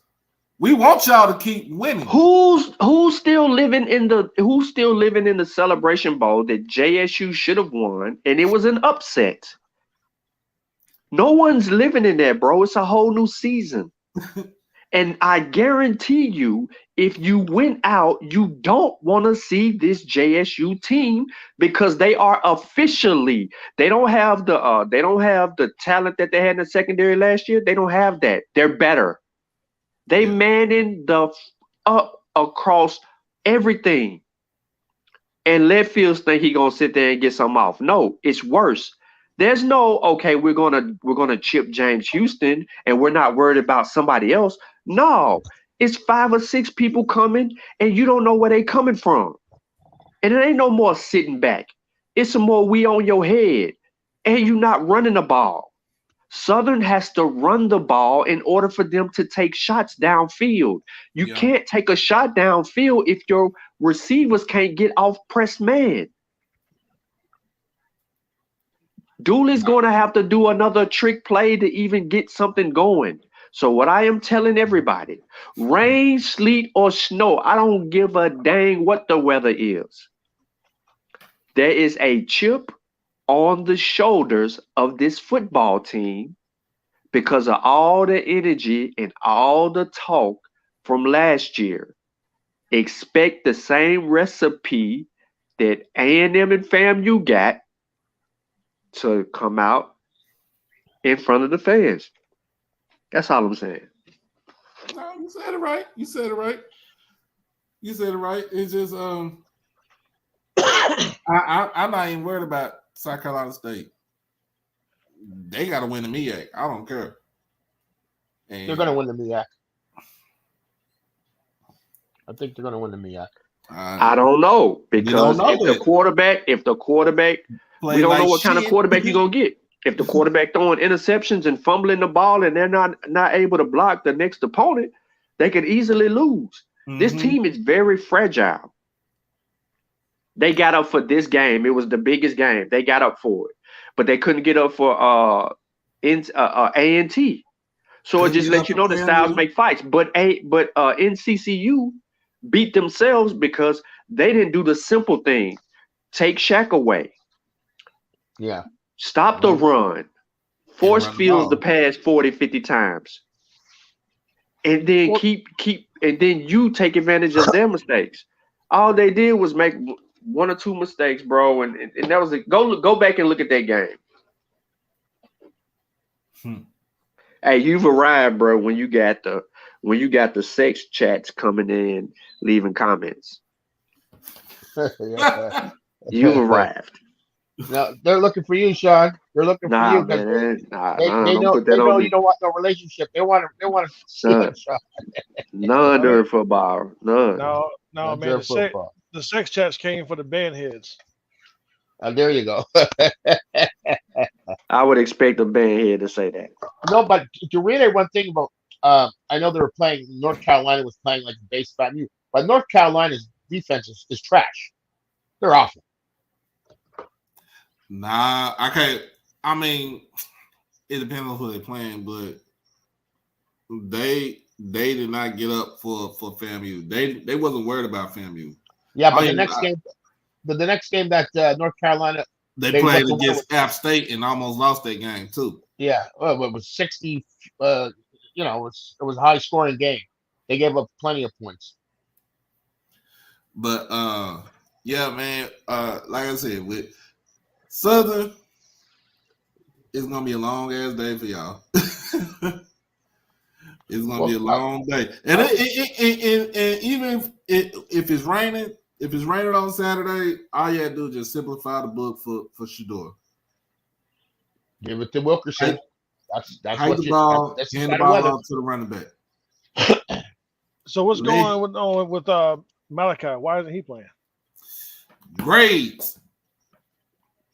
The grades. Yeah, I'm tired of actually hearing that too, though, Doc. It's not only the grades, but he fell behind the depth chart because he had to get his grades in order. Grades up. Yep. But he got in the game. Why people acting like he got in the game and he got a dumb penalty, so they just pulled him out the game. It was a red zone attempt for him. He was in there on 4th and 2, y'all. Listen to this. 4th and 2. Malachi is in the game 1-on-1 with their DBs. Everybody on JSU side know it's going to Malachi. All he got to do is just throw the ball 9 to 10 feet in the air in the direction of the pylon or just before it. I mean, after it. And Malachi is going to win the jump ball for a touchdown. Right. With the dude draped all on him or not. He going to win it. He false starts, pushes the team back, and now they got to kick the field goal. So the coaches never put him back in the game at that point. Yeah, but also I watched the video of that play. Yes, he did jump upside, and receivers supposed to watch the ball, you know what I mean, before he gets off. But they had the stadium operations had a commercial going on at the same time. They're inside the 5 yard. I mean, what was it? The 5? Well, not even the 5. What's the 4 yard line or the 3 yard line? Whatever. Yeah, they had an advertisement, and in the advertisement there was like a sound that it almost replicated the sound of a girl, like a huh. You know what I mean? Ken had that on his show, and like I didn't notice it until I listened. I watched it over and over again. You know what I mean? Still no excuse. You know what I mean? I'm not giving him an excuse. But when things are going bad for somebody who's in the quote-unquote doghouse, everything seems to go against him. You know, they got to give this guy more of opportunity because that's what we're lacking as a red zone presence. Hooks is a, you know what I mean, some phenomenal catches, one-handed, 100%. But Malachi is a much better receiver in the red zone. Much better. That is true. I'm doing so good. I got Coach Simmons up in the building, man. Coach, hold on. I'm gonna put you in here, Coach, because I want to go back to I had played your piece from earlier, and thank you for coming in on the show, man. I mean, he been arguing with them people on Twitter and Instagram. Hey, Coach, I got the link on the channel. I got the link in the chat. Come on the stream, man. Come on the stream. Hey, I was listening. He said it looked like he got fed up. He had to be. Oh, he was mad. He was big mad, bro. He was big mad. Come on. Yeah, see, I ain't got Twitter or Instagram, so I ain't into none of that. Oh, I mean, I'm in Facebook, and I stay away from all the HBCU groups. I don't go in them groups. I don't want no part of, because I know I'll be in Facebook jail. I'm already a repeat offender. So I know I get, you know what I'm saying? I had to go do 30 days on y'all. Hey, but yeah, Coach Simmons, you want to come in and join the stream, man? You come on in, man, because I want to. I understand all the the haters coming at talking they talk, but trying to get Coach up in here. What's going on, Coach? I know I'm doing good. I got Coach Simmons on my show. Hey man, hey, real recognize real, man. I had to look into it. Hey, man. Because I'm gonna tell you, I played your clip from your channel about that, and I was like, yeah, somebody needed to address that. Like, what? Other than that, what drove you to basically come out with the video? Talking about the haters and the naysayers. Man, dead honest with you, man. I've been trying to do that video for a while, but I've been letting my Malcolm side, my Martin side, just play. Be nice and don't say anything. And then finally, man, I decided to go on Twitter and just read the comments. And man, who in the hell gonna watch Notre Dame versus Syracuse, man? Not me. FSU on there crying about y'all gotta respect us. Man, y'all 4-3. Who the hell gonna watch y'all? HBCUs. Go ahead. I haven't watched the Florida State game in like 3 or 4 years. Man, last time I seen Florida State play was Jameis Winston was playing. I think that probably was the last time I actually did watch an FSU game because Jameis and Kelvin and all of those guys was there. The thing that set me off, man, for real, was the fact that they were talking about how the HBCUs are in the ghetto, they're in the projects and all that kind of stuff, man. But if you know your history, you do realize that every HBCU was redlined back in the 70s. Right. So when you graduated, you couldn't give back to your community. You couldn't buy property around there because they redlined the whole damn area. So all the money that Georgia and Bama and all those nice stadiums that they have, because they alumni could stay there and build up. Yeah. All that started when they let black folks go play and when they had redlined all the black schools. Right. I just got tired of seeing it, man. It's like the news is out there, but ain't nobody bold enough to go ahead and say it. I feel you. I mean, when I played your part piece and I looked at him, I was like, you know what? It makes no sense. Like, Lee Corso ain't gonna get shot out there. You at the vet. If it's at the vet, you good. If it's at Jackson State, you good. You good anywhere at Jackson.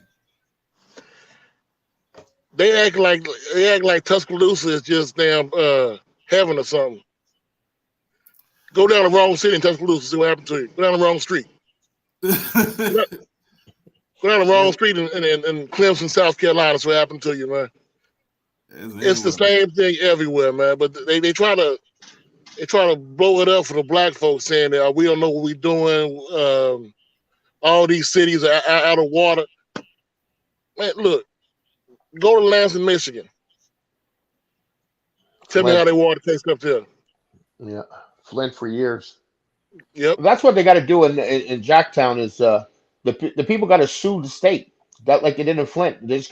Flint Michigan got a big settlement for the for that's what they got to do. They got to sue the state.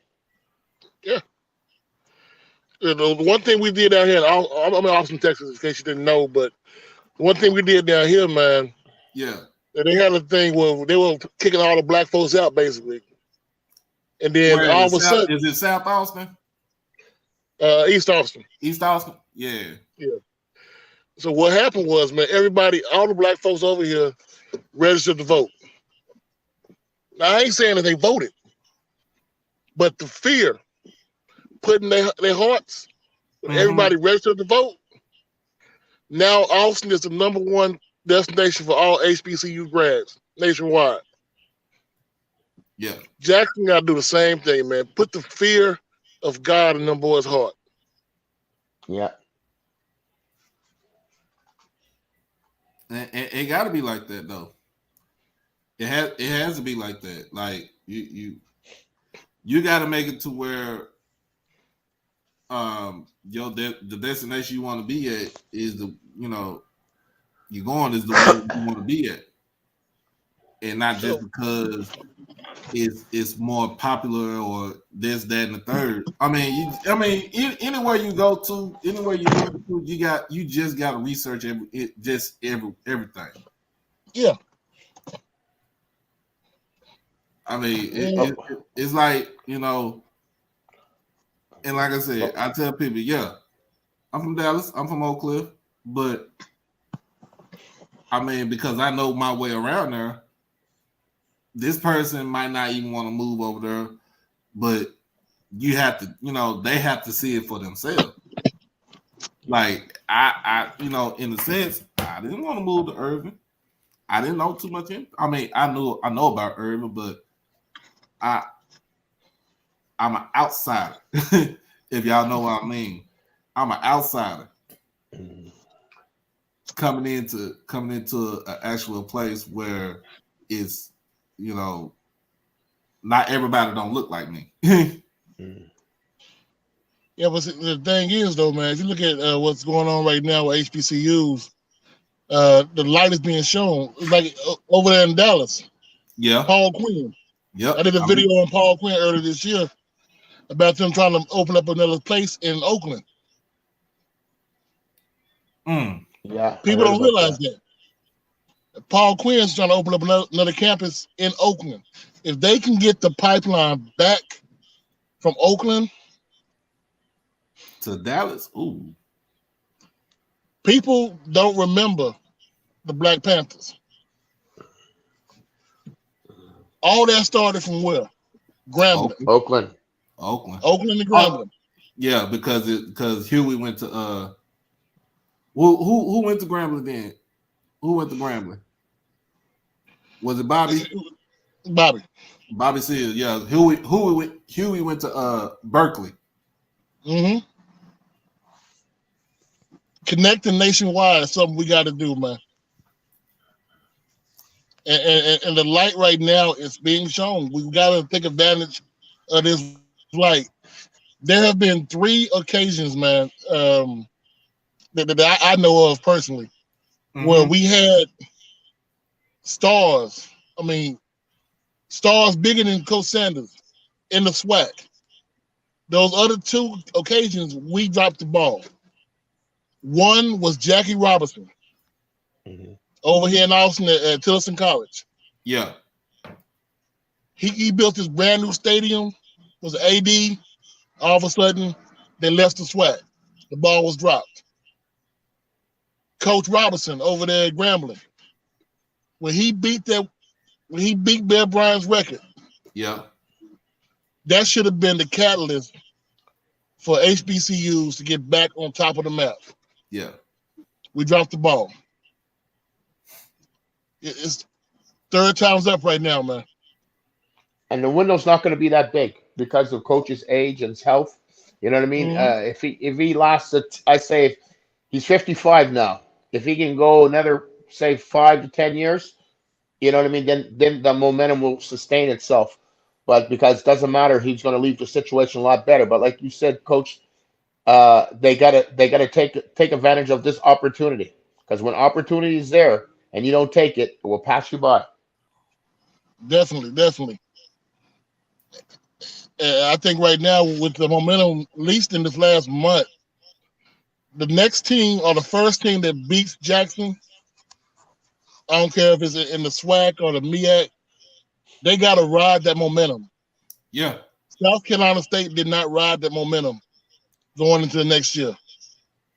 They regressed. Yeah. If Southern does it, more power to them. They got to ride it. They got to go out there and do the same thing. They got to have media presence. They got to have videos, document. Let me ask y'all a question, man. I don't mean to take over your show, but I want to ask you a question. You good. there was a thing this off season. They were talking about SWAC content. SWAC's been around for what, 100 years, 100 something years. 102 years. They didn't bring. Do you know the people who were in the SWAC? The names. Mega Evers played fullback at Alcorn. You have Rosa Parks at Bama State. There was a young lady, I forget her name, was the first female international pilot, went to Langston. Why have we not used these stories to further the HBCU narrative, man? I feel you on that. I mean, you can't tell me a story with Mega Evers right now wouldn't sell. It would sell. But it's the thing that everybody doesn't seen it because they came out with the movie, but it was whitewashed. I mean, not whitewashed, but it was watered down. It wasn't told by us. Right. That's it. What'd you think, Sean? I'm in agreement, man. I mean, I can't pose no argument or to challenge the fact, but it is what it is. I'm in total agreement. Yeah. The thing is, and Coach Pine spoke on it so eloquently when he was talking about getting a committee together. I think we were talking about this, Doc and Sean, getting a committee together and doing certain things together and have the same mindset as far as the advancement of the SWAC and HBCUs in general.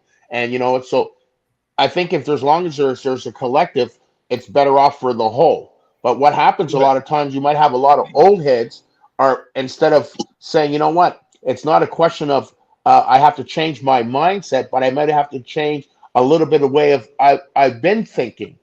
You know what I mean? It hasn't been working for a long period of time. You got fresh blood coming in with new ideas. And you know what? Like he always says, yesterday's price is not today's price. So sometimes you have to advance and have a better thought process to see better results and get rid of the jealousies and the egos. You know what I mean?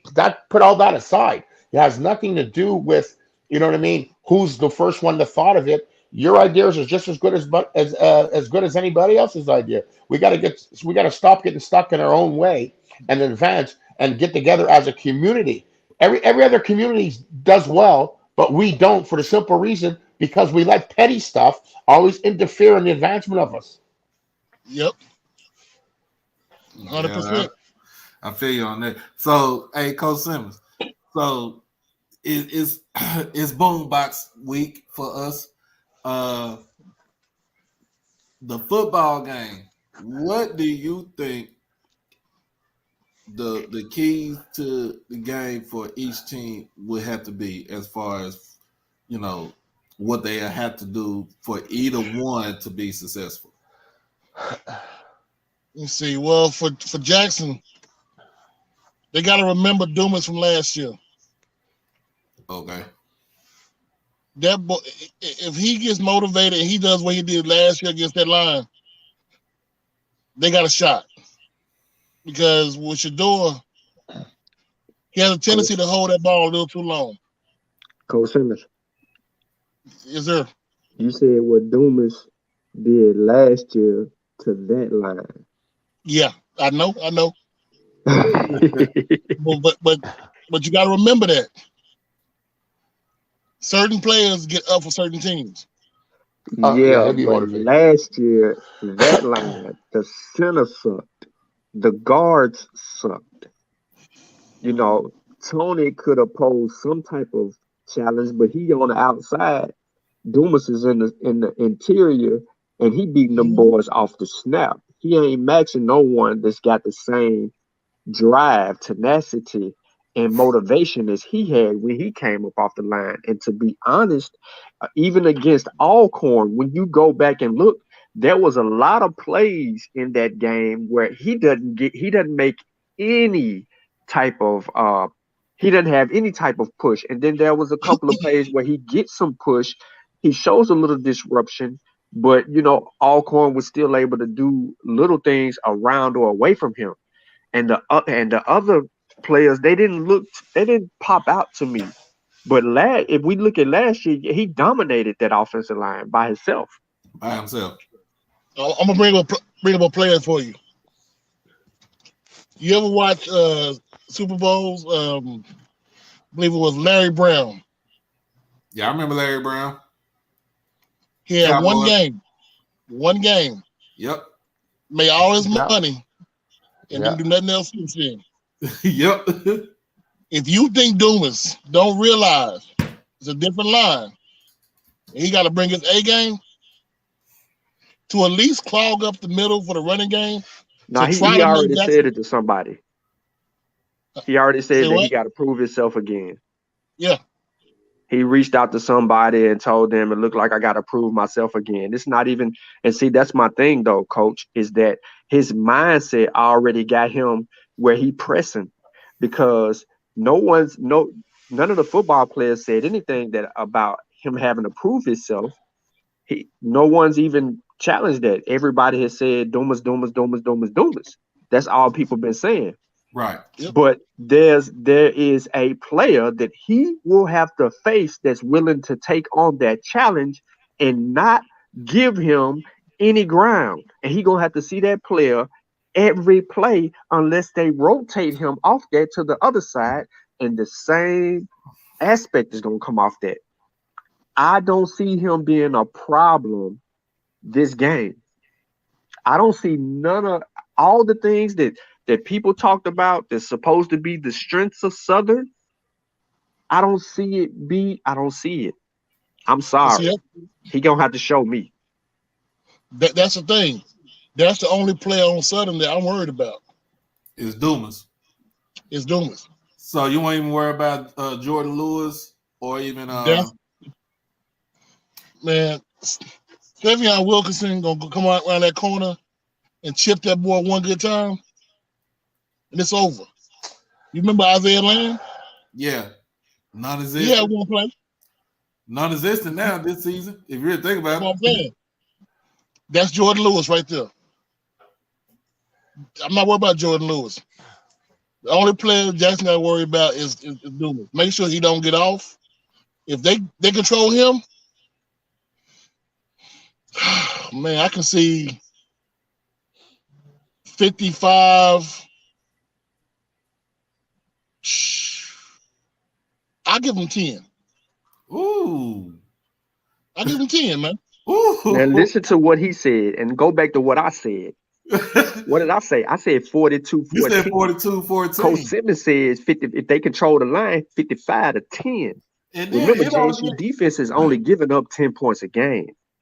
And I keep saying that this defense is going to hold Southern either under that or right around that 10 to 14 range.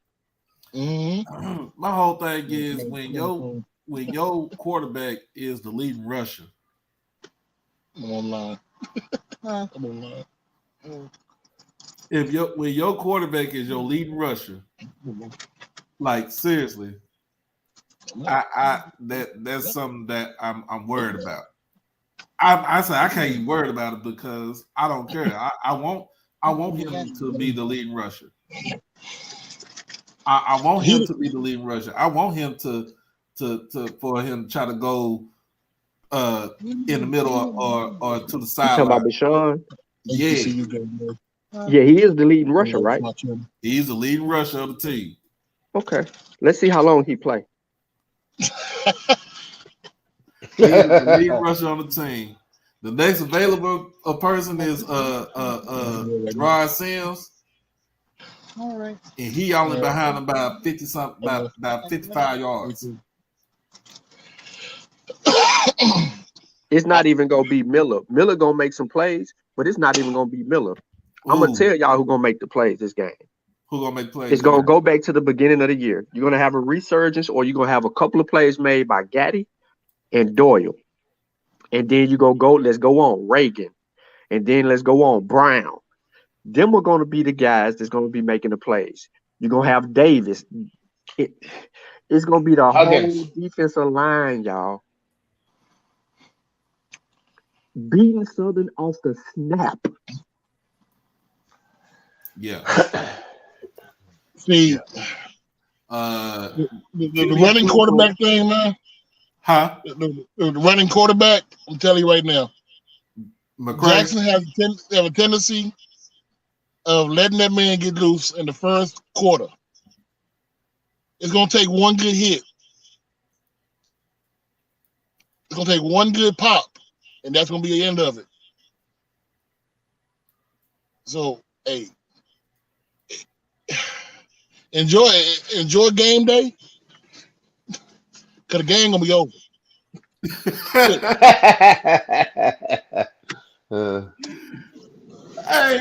Hey, that's real talk right there. That is real talk. Like you have to with McCray being your leading rusher, like you said, it's gonna be somebody that's gonna hit him that one good time, and if you think about it, we gonna continue that trend of putting the second string quarterback into the game. We're gonna find out who the third string quarterback is. Second string quarterback is Bubba Lampley. Is Bubba. The third string is Harold Blood. He a freshman. Well, Harold gonna be playing then.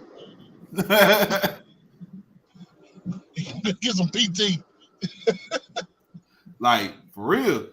Make sure y'all like the stream. Make sure you become a subscriber, everybody.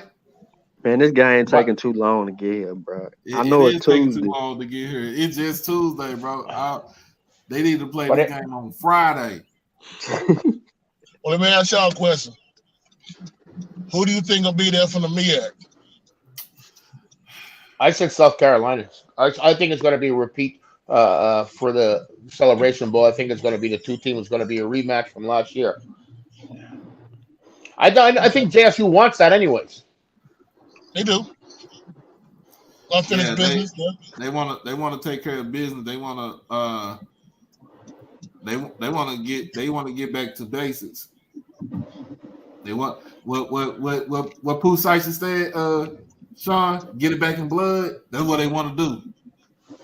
Now, I don't really know what I'm talking about because I'm a band nerd, but I think that North Carolina Central is going to represent the MEAC.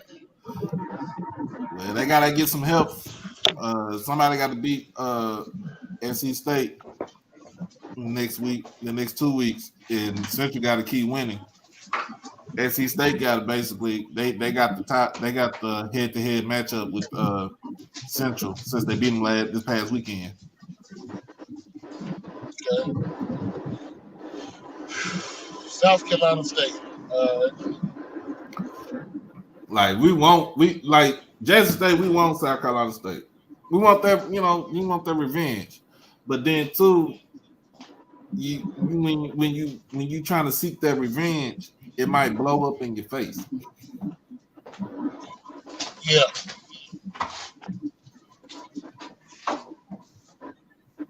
But you don't see, man. I mean, honestly, I think the only team in the SWAC that got a chance is probably Alcorn, but that's gonna be a small chance because they falling apart right now. They just lost to Texas Southern. Yeah. So, Coach, I gotta ask another question. So, do you think that if you go back and you look at the Prairie game from last year and how pedestrian they made old boy look, right? He was throwing the ball deep, but it was 10 yards overthrow every time because he was trying to get the ball out real quick. And they couldn't get off press man, so by the time they get off press man and release, the ball's overthrown.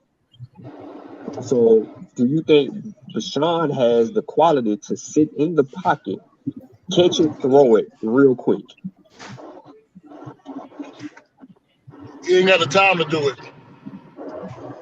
I mean, if he got a second, at least he got to predetermine where he's going with the ball. Do you think that he can read the defense and know exactly where he's going with the ball?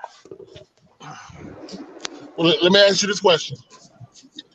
Jackson State has a analyst named Mike Zimmer.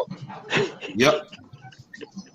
Mike Zimmer has the record for the most games coached against two players, Yeah, I watched the Tom show. Brady and Aaron Rodgers. I watched Do the you show. think that quarterback bet? Okay, all right. Yeah, so no. I don't think Bashawn McCray could do that.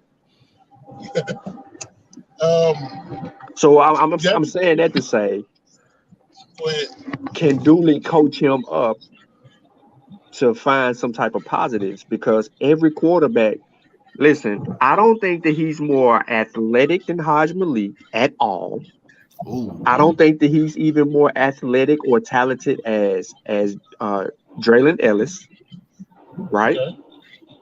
And both of those players were very shifty and was buying time. But once Draylon started taking them hits, it wore him down. I don't think that Bashawn, because he's so high, especially when he runs, I don't think that he has a presence. So I'm expecting a lot of screens. I'm expecting some like inside screens to the running backs and stuff like that. Because I don't think that they're going to be able to run the ball at all. Like literally, I'm thinking 50 yards total yards rushing. Well, see, from a coaching standpoint, it makes sense. But only problem is you got to deal with either Hobson or Miller. And you're running them tunnel screens. Them linebackers are being exposed to be put in a place to either knock you out or get burned.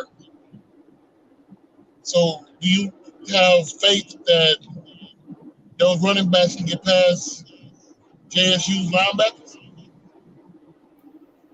No, I don't. And plus, you have Huggins now. Now that you got Travis back. Now you got Travis back. Huggins is playing almost like a linebacker position. Yeah, he play hybrid. He's a hybrid. Yeah. He's more like you see the hit he put on that running back last week. That boy can throw some thunder. He's more of a rover. Yeah, but that puts them in a 4-3 defense. Yeah. And or it keeps them in nickel. JSU is loaded, man. I said it before. I mean, originally I'm from Kansas originally. They have more talent on that team than a middle of the pack Power 5 team. It's all about can they play together and can they finish out the game. I think the only issue Jackson State has is they get bored and they'll let a team score late in the game.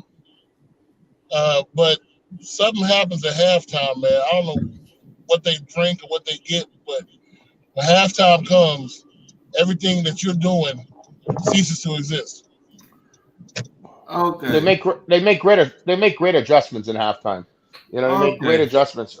I just don't want Shador to always be fixated on Davis. You got a plethora of receivers, you know what I mean? Like the first couple of games, he's spreading the ball around, the 9, 10, 11 different receivers. You get fixated. Davis is almost like his Keith Corbin of last year. You know what I mean? He can rely on him and stuff like that. I think Coleman's, it seems like Coleman's not running the right routes, so that's why he's not getting the ball as much as probably we'd like to see him get the. And there's a lot of drops too. There's been a lot of drops over the last 2 games.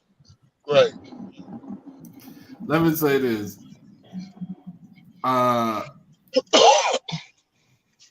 This from me, Mike says Jackson State never beat South Carolina State before. No decent's back on JSU can stick Shaq Davis or Corey gets him the ball. That's if Corey gets him the ball. He won't get off press. Because Nugget has a chip on his shoulder for that. That's why he wants that game. Nugget want that game because he wasn't feeling good last year in that game, and he got beat a couple times. He wants to redeem himself, and then they're gonna put Travis on him. That's gonna be a challenge for Shaq. And I've also seen Shaq be lazy in them games that I watched for South Carolina State. I watched him be lazy. The ball's being overthrown. He ain't running his route full speed. I don't watch all of that. When he's got to work too hard to get off the press and all that other stuff, he lackadaisically goes through. Don't And listen. Somebody else is gonna have to be Jackson State. and I don't want to hear It'll be nothing him. about SC State after they lost to A&T. Yeah. It They is talking true. about the championship comes through Orangeburg. But A&T went through there and they ain't see no rings or nothing like that.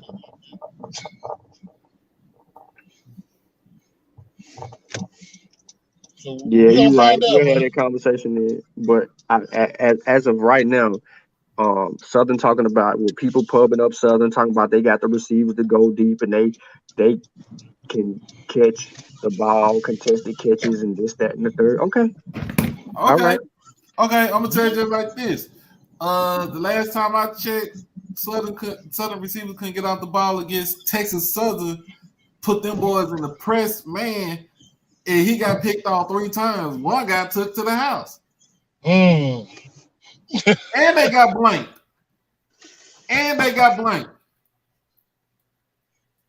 You talking about you got beat by a mediocre Texas Southern team who only job in life right now is to play spoiler to everybody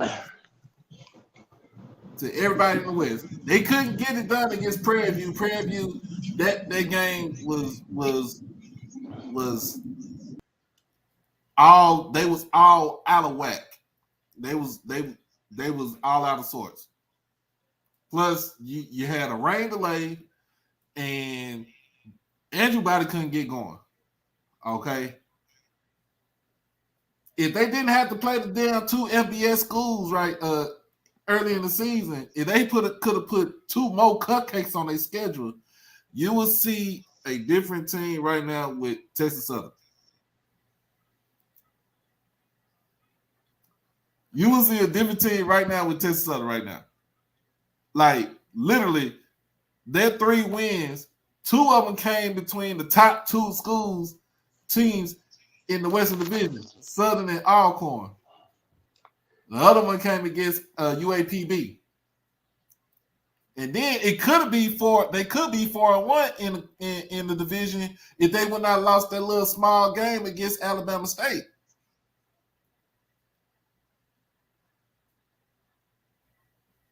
Like, literally, if they would not lost that game against Alabama State, if they would have kept moving the ball like they was doing, running the ball with Ja'Cory Howard and Andrew Body and and Ladarius Owens, and making timely passes instead of calling that vanilla ass offense by Jason Marsh, then you would be saying Texas Southern 4-1 in the division, in the West Division.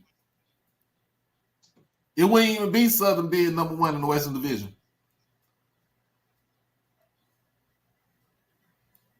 And Texas Southern still got to play. They still got to play Grambling. And that's it. They through with the West Division after that. They still got to play Grambling. That's it. The Jackson State, when they play Jackson State next week, that's a game that they gotta win, which they're not gonna win. So in order for them to play that spoiler in the Western Division. Because this game gonna count against as a conference game. Nobody owns a tiebreaker, really. No, in the Western Division, nobody owns a tiebreaker. Prairie View lost to Southern. Southern lost to Texas Southern. Texas Alcorn lost to Texas Southern. So, I just want to say something real quick to me, Mike. Go ahead. Shador was 30 of 46 for 332 yards and 3 touchdowns and an interception that was bonehead. You said that you said, Mike, that they implemented the South Carolina State defense, right? You said that they made QB1 look pedestrian. How does throwing for 332 yards and 3 touchdowns, how is that pedestrian? That ain't pedestrian, but I can say something about it. Let me. They had, listen, Mike, they had over 400, almost 500 yards of total offense. How is that pedestrian? Come on, bro. You should have known that stat.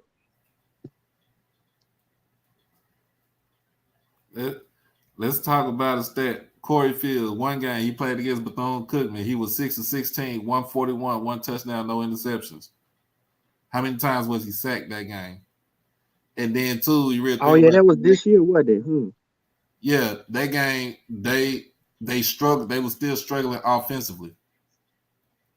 Bethune kept them in the game, kept them trying to keep themselves in the game.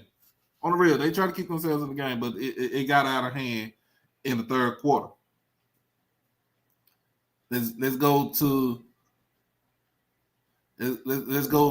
when they played A&T. Okay.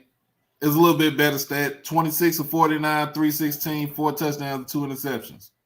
But the running game was trash. They had 22 carries as a team and only had 12 yards.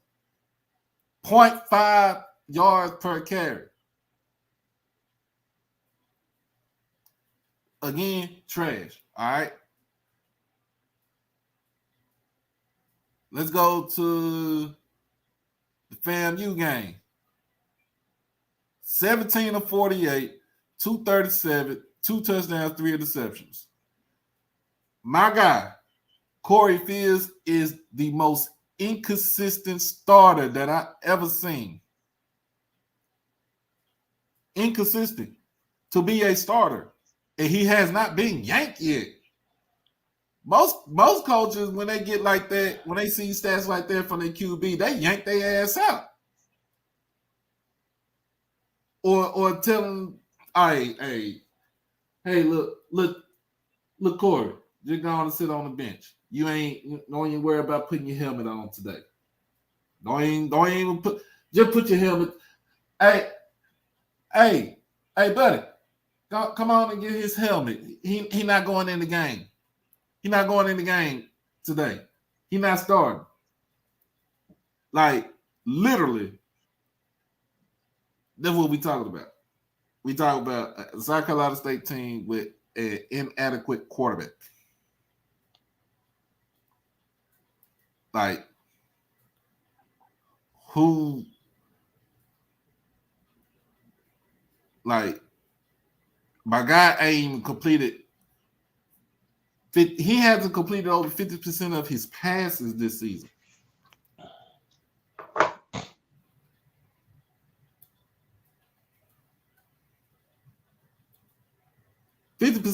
Come on now. You had 46%. Nah. Don't even do it. Let's go back to Southern. Pull up a Sean McCray stats. Okay, we go to Southern, and then we gonna call it a night because brother gotta get work in the morning. But Sean McCray, as far as his stats go, I mean hold on. What game are you looking at? Or are you looking at total stats? I'm looking at total stats, but I can't go back to games where he looked real skittish. And first game I'm gonna go to is the Texas Southern game. 18 of 30, 163, 3 interceptions. But he also had 95 yards on the ground. He trying to keep him in the game, but his problem is he only reads the first progression and that's it. If he don't see it open, he takes off running.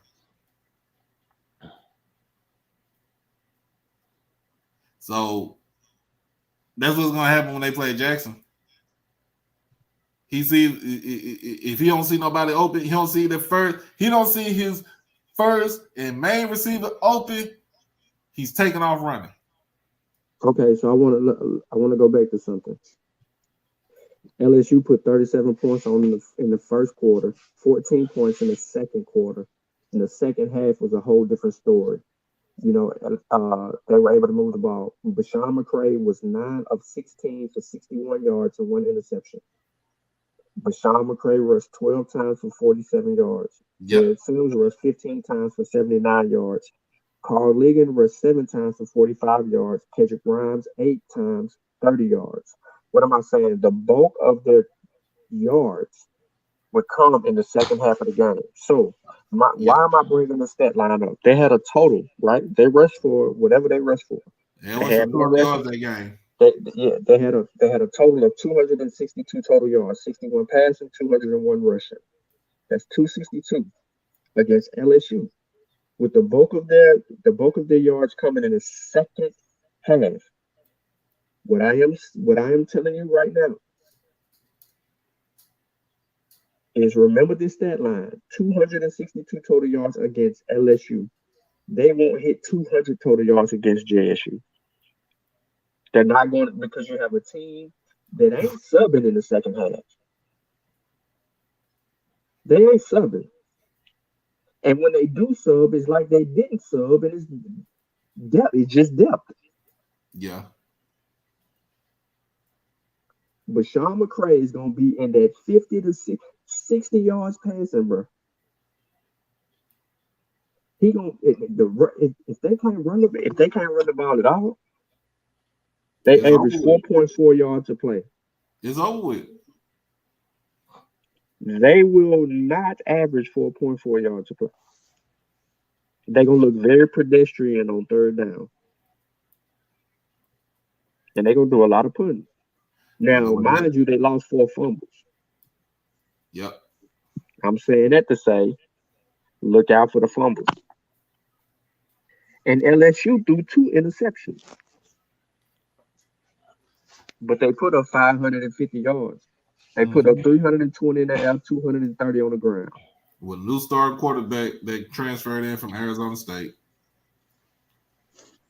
The whole team is basically damn near new from last season. So, but we're gonna talk about some more stats for your ass coming up on Friday. In fact, we ain't really gonna talk about stats. We just gonna shit talk on that for Friday. So all my Jackson State people gonna come on there and y'all gonna talk y'all shit. You good, man. You good, man. You good. So but so after this Southern game, they play Texas Southern, right? They play Texas Southern. Okay. And Texas Southern really don't have a bend or break defense. They like to press. They DBs like to press. They DBs Southern trying to stay focused as hype builds toward Jackson State showdown.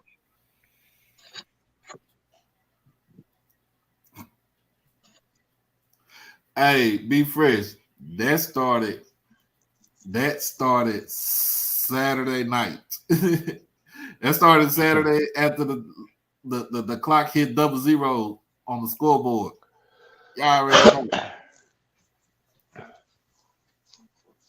That started when the clock hit 00 on the scoreboard. But Friday, we're gonna have a good show on Friday. It's the I Love Fridays, the BoomBox edition. So y'all just come in and talk y'all mess. You jump in on the stream, talk your mess. I don't care. If anybody from Southern on here that's listening, that's on here, you come right on along too. It don't matter. It don't matter. But I will have to get up with my boy J Mac because if we beat the brakes off of them, hey, I'm at the see where he at. I'm at Has see anybody seen G? Hey, real quick though. So how much stake do you put in Southern's yards per game? Because they average I don't. 228 yards rushing. Yeah, with but I 300 don't. I don't put much stake into that because the first game was against a high school team, and you know what I mean. I don't. That increased their average being second in scoring because they put on 86 the first game against a team I don't think Yeah, has they been in put 80. existence for the last They couple put of on years. 86.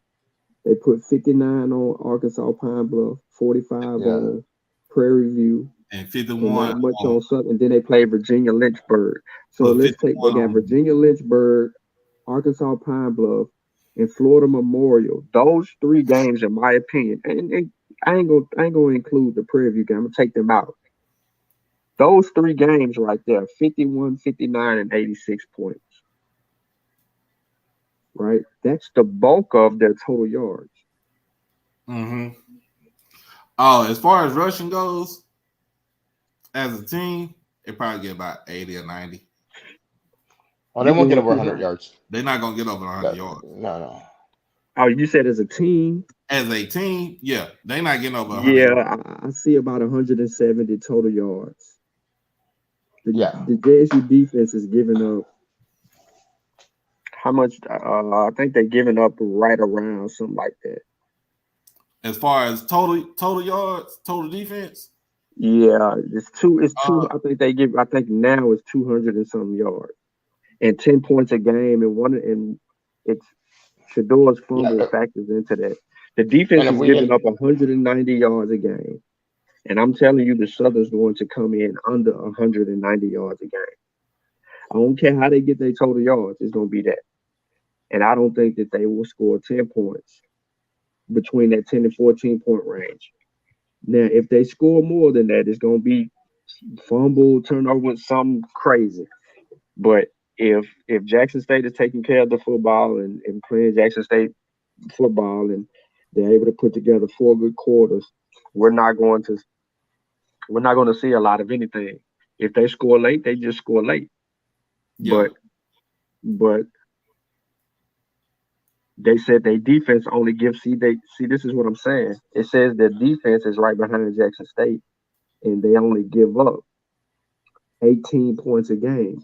So now I got how much stake do you put in the defense only giving up 18 points a game I'm not giving up. when you look at the level of competition that they played? I'm not giving that now. I see where you're coming at. I see where you're coming at. Because if those teams was even half decent, bro, you'll get some 20-point games, and then you'll start saying that they're really giving up 24, 25 points a game. If you take those 3 games out and you average up everybody else, the score goes up. I mean, the score goes up. Yeah.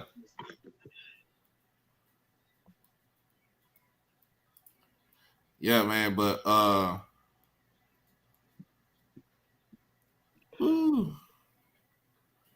but the thing is, like you said, Shador's fumble points scored with 26 seconds last week.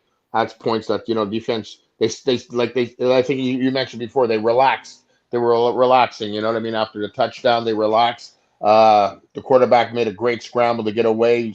You got to give him credit, his escapability, but still, let them score. That puts you. They would have been under 10 points a game. Yep, they would have been under 10 points a game. But so yeah, every Friday. So What's I'll your be back bold on prediction? Thursday to do my preview. What's your bold prediction? My Brian, what? what's your bold prediction? My bold prediction. I'm going to wait till Friday to do my prediction. Oh man, y'all tripping. Oh, I ain't chicken. My bold prediction is it was like Coach Center just said. Shoot, I go with that 55-10. Okay. No, I think they're going to be. I'm going right now 49-7. Okay, so give me your player of the game, offense, defense. Player of the game for Jackson State. Player of the game gonna be Wilkinson on the offense, and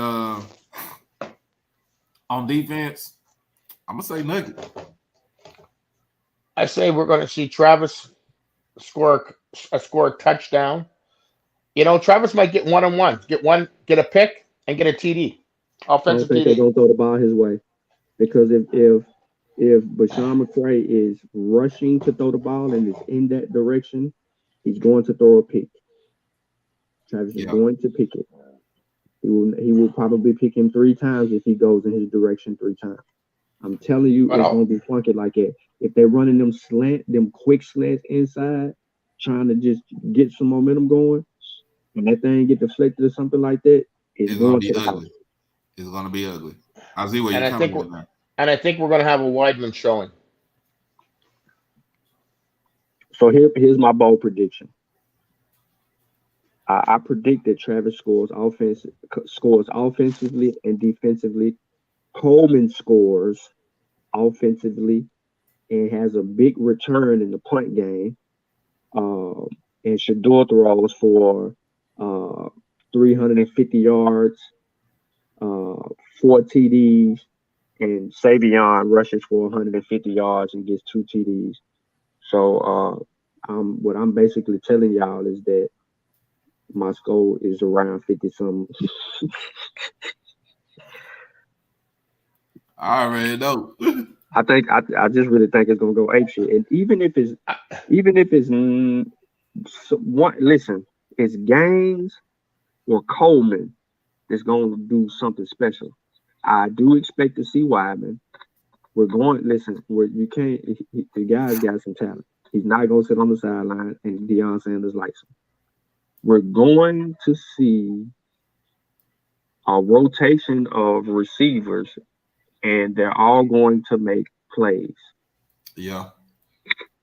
We're going to see backs, but Savion is going to drop. When Savion is going, if it's a slugfest, then your MVP is correct. But if JSU offense is cooking, it's their ass. And I really think that JSU has been holding back some stuff and not coming out the way that they want to. I want to see tempo. I want to see the hurry up. I want to see Shador in command, knowing where his weak spots at. I want to see what all these transfers that everybody's so big on is about. And tight ends. I want to see more uses of. They've been tight end one time, great TD. But you know who I haven't seen this year really, and you guys might know about it more, is Rutger. I think Rucker play on special teams. I mean, he got in the game. He got a couple of catches, but and for using, I know like they're using smaller receivers, Coleman, Davis, Gaines, and Pope when he's in there.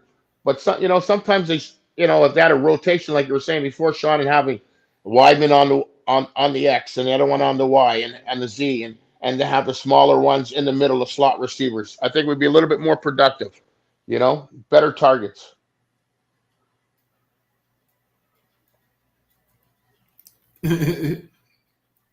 Absolutely, I agree with that. But I think now defensive player of the game for me, I just don't think that it's going to be. I think Arbor's going to be an impact player, but I really do have this feeling that we may see a couple of strip sack fumbles forced by Gaddy this game because I don't think that they're going to chip him. I think that he's going to be free. I think they feel like they can probably control him. And Bashawn may, if he over pursues, gets up under him, but retracing is going to be key. But I also think that Bashawn McCray may be throwing some interceptions this game because if he gets outside the pocket and he start getting tripped up or whatever, that ball going to come forward and going to be put in some areas where it's a little sketchy. And if he does take a deep shot, it's gonna get picked.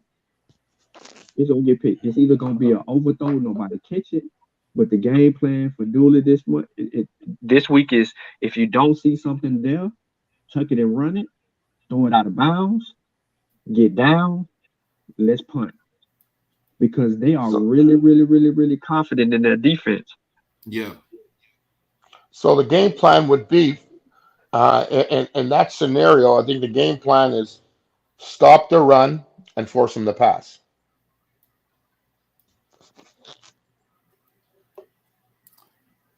Well, for the game plan, look, I'm gonna just put it like this: just go out, cause all out havoc, basically, in the game. Just cause havoc. That's all you gotta do. Cause havoc. Well, yeah. Cause they gonna mess up. They gonna mess up because of havoc. Like you have to make, like, you basically got to make McCray one dimensional. You would rather And that's put what I him to said. run Stop the run, and he's part of the running game. Make it a passing game. And we know the front seven and the back four, like Warren Sapp. I always go listen to Warren Sapp.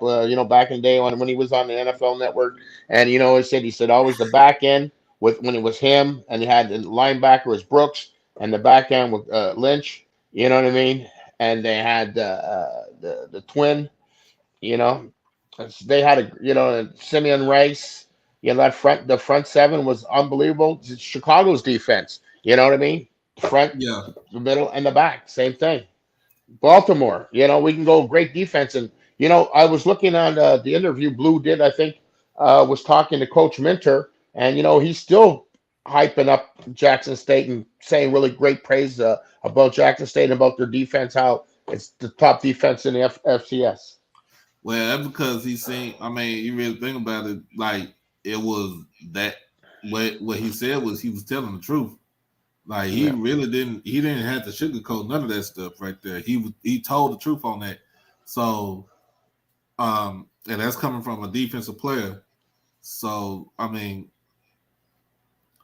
like when he said that, like I mean, defensive players know. I mean, from the back in the day, they know the history about all-time great defenses, especially in the NFL. So everybody knows, 85 Bears, they didn't give up nothing. They really didn't give anything up. And then the 2000 Ravens didn't. Who want to play against that? Nobody. But we're going to make sure that Friday, we're going to talk about a lot of stuff on Friday for the show. And we're going to make sure that everybody gets to college game day to where if they're going to be. Let's even be proactive on that. Send out tweets. Any tweets. Let's keep our positivity and keep it a mention a good word because like Sean was saying before, this is huge. This is huge. So now make sure everybody even your boy Scotty's going to the game. Yeah, he switched it up. Yeah, he switched it up from FAMU's homecoming to this game because it's big. It's a big thing. It's the biggest thing that we as YouTube creators and people doing this stuff that we can cover. Yeah, he even made sure he talked to his buddy there in JSU with the DJ, I believe. Oh, we're not gonna talk about that. When I talked to Scotty, he said when I sent him the thing, he was like, "Oh, word, damn, they gonna be there. Oh yeah, I'm definitely going." Yeah, he thought it was just a little rumor buzz for a second because he was traveling and stuff. So I guess after he seen the thing, he was like, "Oh yeah, I'm definitely going to that." Like game. he said, he definitely was coming. Like that's something that you don't want to miss right there. Yeah, it's definitely big. A huge impact, like that atmosphere. You know what I'm saying? I don't think the rain is going to slow people down because right now, people like it's an 80% chance of rain, whatever the case may be. It was a 60% chance of rain the Tennessee State game, and by the time we got the kickoff, what happened? It was clear. Yeah, it was clear. And that mug was packed. Yep. I don't think nobody left. But yeah, and I was in that thing. But yeah, make sure that y'all become a subscriber. Make sure you become a subscriber because we're over 500 subscribers now. We're trying to get to 600. Make sure you like the stream, comment, and share it with everybody. Make sure you tell everybody about the channel. Tell them we talk about all the good stuff. We talk about the football, talk about the culture, bed. We talk about everything, man. If it ain't anything that got nothing to do with HBCU sports or the culture, we ain't touching it. But y'all make sure y'all hit that subscribe button, hit that notification bell for everything HBCU OverDrive. I'm gonna be out of here. My next trip is next Saturday to be in Houston for the Texas Southern game. So your boy is leaving. I'm going to work early that morning, and I'm leaving out early because I'm not missing this game for whatever reason. So I'm gonna be with Mama Body them. So and my boy Lowe. So we all gonna huddle up and have a good time in Houston. Maybe I get a picture with Andrew because I didn't get a picture with him last time, but it's going to be a good game. I think this is going to be a good game. That's going to be a good matchup next week. So, and then after that, I still got one more game, another Tennessee State game when they play Texas A&M Commerce. That's November the 19th. If I'm not mistaken.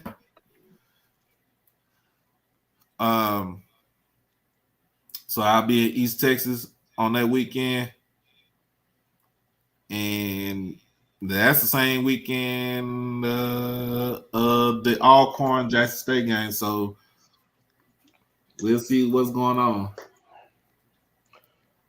I think the hardest game that Jackson State had so far was Campbell.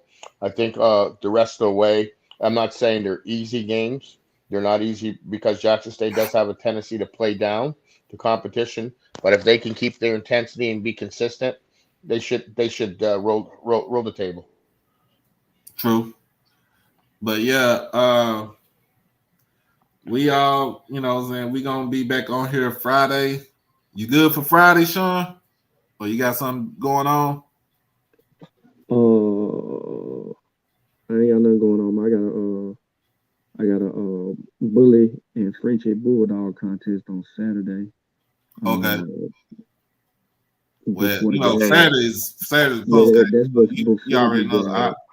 Yeah, the game, what is that, 1, right? Yeah, game at 1. Yeah. Well, the Frenchie contest is at noon. So all I got to do is show 2 dogs, and I'm up out of there. We're going to win automatically because we got the best fluffy Frenchie in the city. Ain't nobody else got one. We the only one with the fluffy Frenchies.